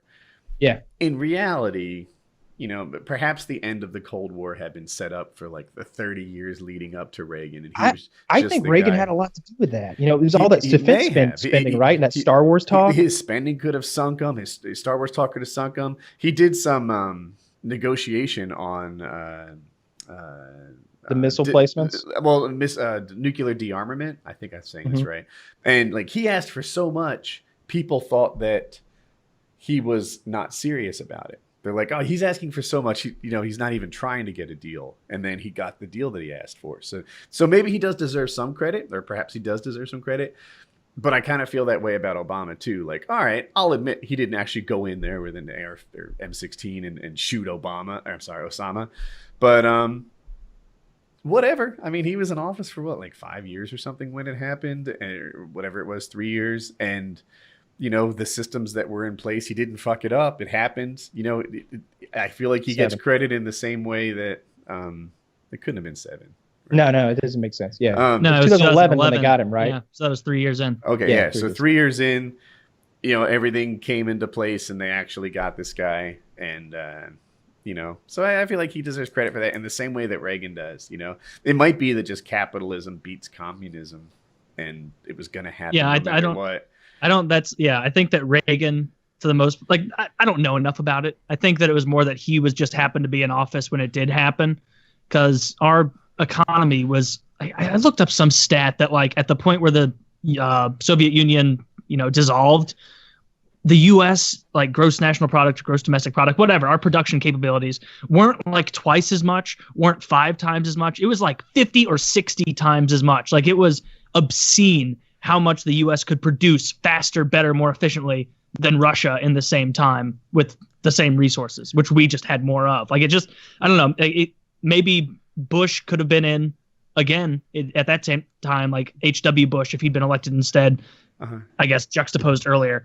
And maybe he would be getting credit for it. I don't know. Or on the other hand, maybe there's a conservative out there who knows about some policy or something that Reagan did that collapsed him. Is that difference you were alive? In hammers? If I'm back to Civ talk, that's one of the arguments against tariffs, right? So right now Trump has a strong interest in protecting American jobs by saying not competing with the rest of the world in some manufacturing. If you do that, then the risk you run is the risk that Russia ran and just becoming uncompetitive.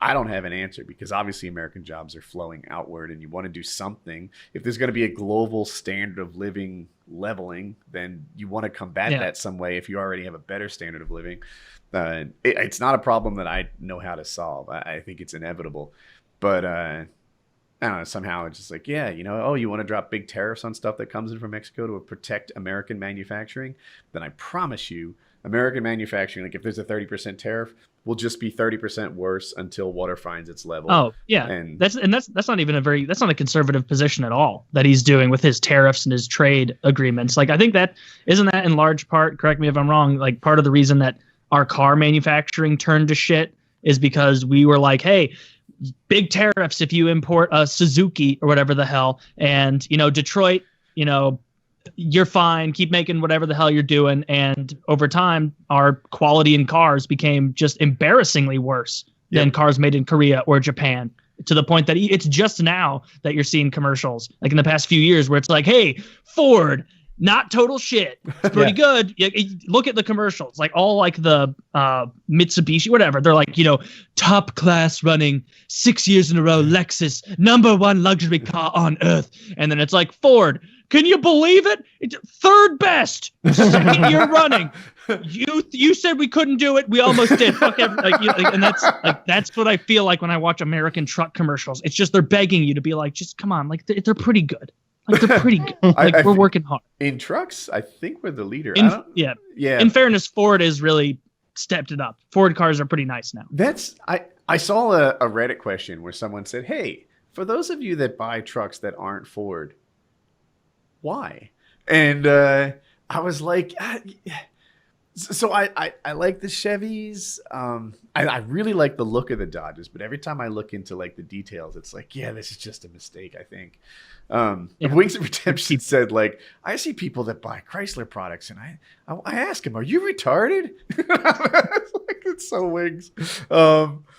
You go back to the O.J. Simpson trial and listen to him talk about that. Go to the 9/11 show, the day after 9/11, or the day they're doing the show live as 9/11's going down, and they're people calling in. They're talking, at first they're kind of making light of it a little bit, maybe something silly happened, and then it starts setting in what's happened, and it gets more serious, and then they come back, and they broadcast there in New York. They come back in the studio the next day when so many people are afraid to work, afraid to go back into Manhattan. And I don't know. All those old shows are classics to me. I want to talk about 9/11 for a second. So on 9/11 that day, I think I worked from home and then drove to work while 9/11 happened, while the first plane had already hit it. So I'm listening to the radio as you did back in 2001, and I'm fully informed on it, and it's no big deal. I don't know. I don't know that it's a terrorist attack, but I know that a plane hit the World Trade Center and that it was on fire.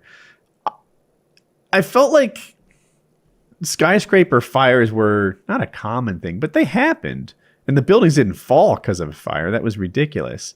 Yeah. And it was like, all right, either a plane hit it because he's a bad pilot or they had something bad in mind. I'm not sure. There'll be a fire. They'll put it out. There'll be 80 people dead. And that's the nature of... You didn't know it was a national disaster that was going to reshape the world's history. Then that was happening. Not at all. And there was a company-wide meeting, or maybe it was IT-wide meeting or something, but a meeting with like 2,000 people in it. And... I'm attending that, and none of these people know, but I do, because they all got to work like before it started. And I know about it. None of them know about it. And then they start talking about it. And from my perspective, I'm like, yeah, you dumb fuck. Like, so, this is 9/11. So, and they like canceled the meeting and everyone went back to their cubes. And at this point, they're gathering around. Every website is overloaded and can't handle it. Like CNN is effectively down. Yahoo's, which was big at the time, like Yahoo's kind of down, etc. Slashdot worked. And it was the place where people would exchange their like current thoughts. One guy would get like CNN to work on their computer. So everyone gathered around that cube and we watched it until it would freeze. My wife called me. And she's like, it fell. The tower crashed. And I'm like, no. Like, what do you mean by it fell? Some chunks fell off. Yeah. And I was impolite to her, like I thought some chunks fell off or something like that. And she's like, no, it fell. And I'm like, okay, how much is left? And I'm expecting her to be like, oh, like 109 stories now. I'm like, how tall is it? And she's like, I don't know. Like, maybe 1 story, maybe 2. And that's when that was like the second I recognized that this whole fucking thing crashed. Somebody on Slashdot said that they're like, all right, I'm going to get my numbers wrong, but like there's 60,000 people in the building. And it's 120 floors. My friend got out of it right like as it crashed. If he was 60 seconds slower, then he would have died. He came from like halfway up. So we can assume that half the building died. And he ran the numbers on it, and it was like, so this is going to have about 45,000 deaths or something crazy like that. And I was like, holy cow. Yeah. Early on, that's what they were saying, like tens of thousands. It made Pearl Harbor look like, I don't know. It paled in comparison. Yeah. Pearl Harbor was like a drunken night hangover. This was serious death and sickness. And it turned out that I think the numbers are pretty comparable. Didn't they both lose around 3,000 people? 3,000 or 4,000, something like that. Of course, he had the long-term effects of all the asbestos and awful things that happened, all the cancer and et cetera, One et of those cetera. firefighters who got cancer. Yeah, a lot of the people who were near the blast zone or ground zero at all, and who worked in the recovery and cleanup and all that, they got sick. I was in driver's ed, so like we were listening to the radio, and we couldn't have gotten the news any sooner by radio. I don't think like we got it. And remember my driver's ed teacher being like, I bet it was it. Osama Bin Laden fella. Like really? I swear to God, he called it right there. He was the baseball coach / driver's ed teacher, and right there he was like, bet it was that Osama Bin Laden fella. In my head, I was like, no, it's not fucking Osama Bin Laden. He's not cool anymore. When's the last time he did anything interesting? Like, what did he do? Like bomb a barracks like 8 years ago or something? Like, nah. And sure enough, it turned out they blamed it on Osama Bin Laden after all. So it was really Bush. I got the rest of the day off school, and it was just like I could tell my parents were like shaken up about it, but I was like 11. Yeah. And so for me, it was kind of just like the teacher, my 5th grade or 6th grade teacher, 5th grade, like brought like one of those wheelie do TVs in, and was like watching it, and was like, this was like right as it was happening, and everybody still thought it was a fire or some kind of mishap with gas or some kind of leak. And then as soon as like the second one hit, it was like, all right, turn that off for all the kids not to be freaked out, and was like, all right, well, we're contacting your parents, and they should all be here shortly to come pick you up. Boys and girls, today's word is jihad. Yeah, today's word is jihad. Yeah. And so then I just got to go home from school, and I didn't really understand it was a big deal, because I was like, wait, you mean me and my buddy Alex at this time of day get to go home and play Pokemon? Like, that's fine. Like, I don't know what happened. I don't need to know. Just let me go. Heard of that World Trade Center anyway. Yeah, that's far away from here, right? So how about the next day? Like, so I was an adult, like I had kids and everything. Like, just briefly for me, because I think I've said it before, like for the next week, it was almost like not okay to have fun, not okay to laugh. We were talking to like close family friends in the neighborhood, and like you'd laugh and it just felt disrespectful because there's a somber note across the whole nation, everything, you know, like sports, right? Like I don't follow sports super close, more close at the time. I can't explain. They canceled a bunch of the games. I didn't care. Like I didn't care. Like that season was just emotionally over. Like it seems so dumb and trivial. And then you had Giuliani on Saturday Night Live, and they literally said, like, "Is it okay to be funny again?" Yeah. And I don't remember what his response was, but it was a joke. And then they kind of picked it up from there. And it was something Giuliani like, "Why start now?" Yeah. Yeah. Oh yeah. Like, why would you start now? But Giuliani did an amazing job with that thing, I thought. I'm surprised he didn't turn that into a presidential bid that worked. You know, I felt like he was really. I feel like he did a great job. He did a great job in the void of Bush doing a great job. Like that thing happened, and for the next 4 days, Bush was just like in a bunker somewhere hiding like a pussy. Giuliani was in a command center making shit happen. He was and that's after the first command center got destroyed when the fucking tower fell on. You know, like that was one of the real crippling moments, from what I understand, is they had this command center with all these important people who had the know-how to like at least coordinate all the branches of the local and state government and stuff, you know, the police, fire department, rescue, and all that. And then the building fell on them. They were in like a mobile command center, and it killed them all. So like I'm sure that, you know, you're having to go to your third string emergency coordinator guy or whatever in every aspect, it seems like. And Giuliani stepped up big from what I remember from those days. That's how I remember it too. And I'm not a big Giuliani fan, but he was there. And I'm also not a big Bush fan. He wasn't there. And I'm still like they remember him next to the firefighter with the bullhorn. And I'm like, fuck your fucking staged event of nothingness a week too late. I remember the clip of Bush throwing the pitch during that baseball game where he actually threw a really good pitch and everybody was waving flags and clapping about it. He threw a fucking strike. He did. Yeah, if you go to like the diagram of like all-time best and worst first pitches, like 50 Cent is like 60 yards to the left. And George W. right square in the middle. I wonder how much they practice it. That's a neat clip. Yeah, like I'm not a pitcher. I'm not even particularly good at throwing and catching. But if you told me I had a first pitch, I guarantee you that would be my 1,000th and first pitch.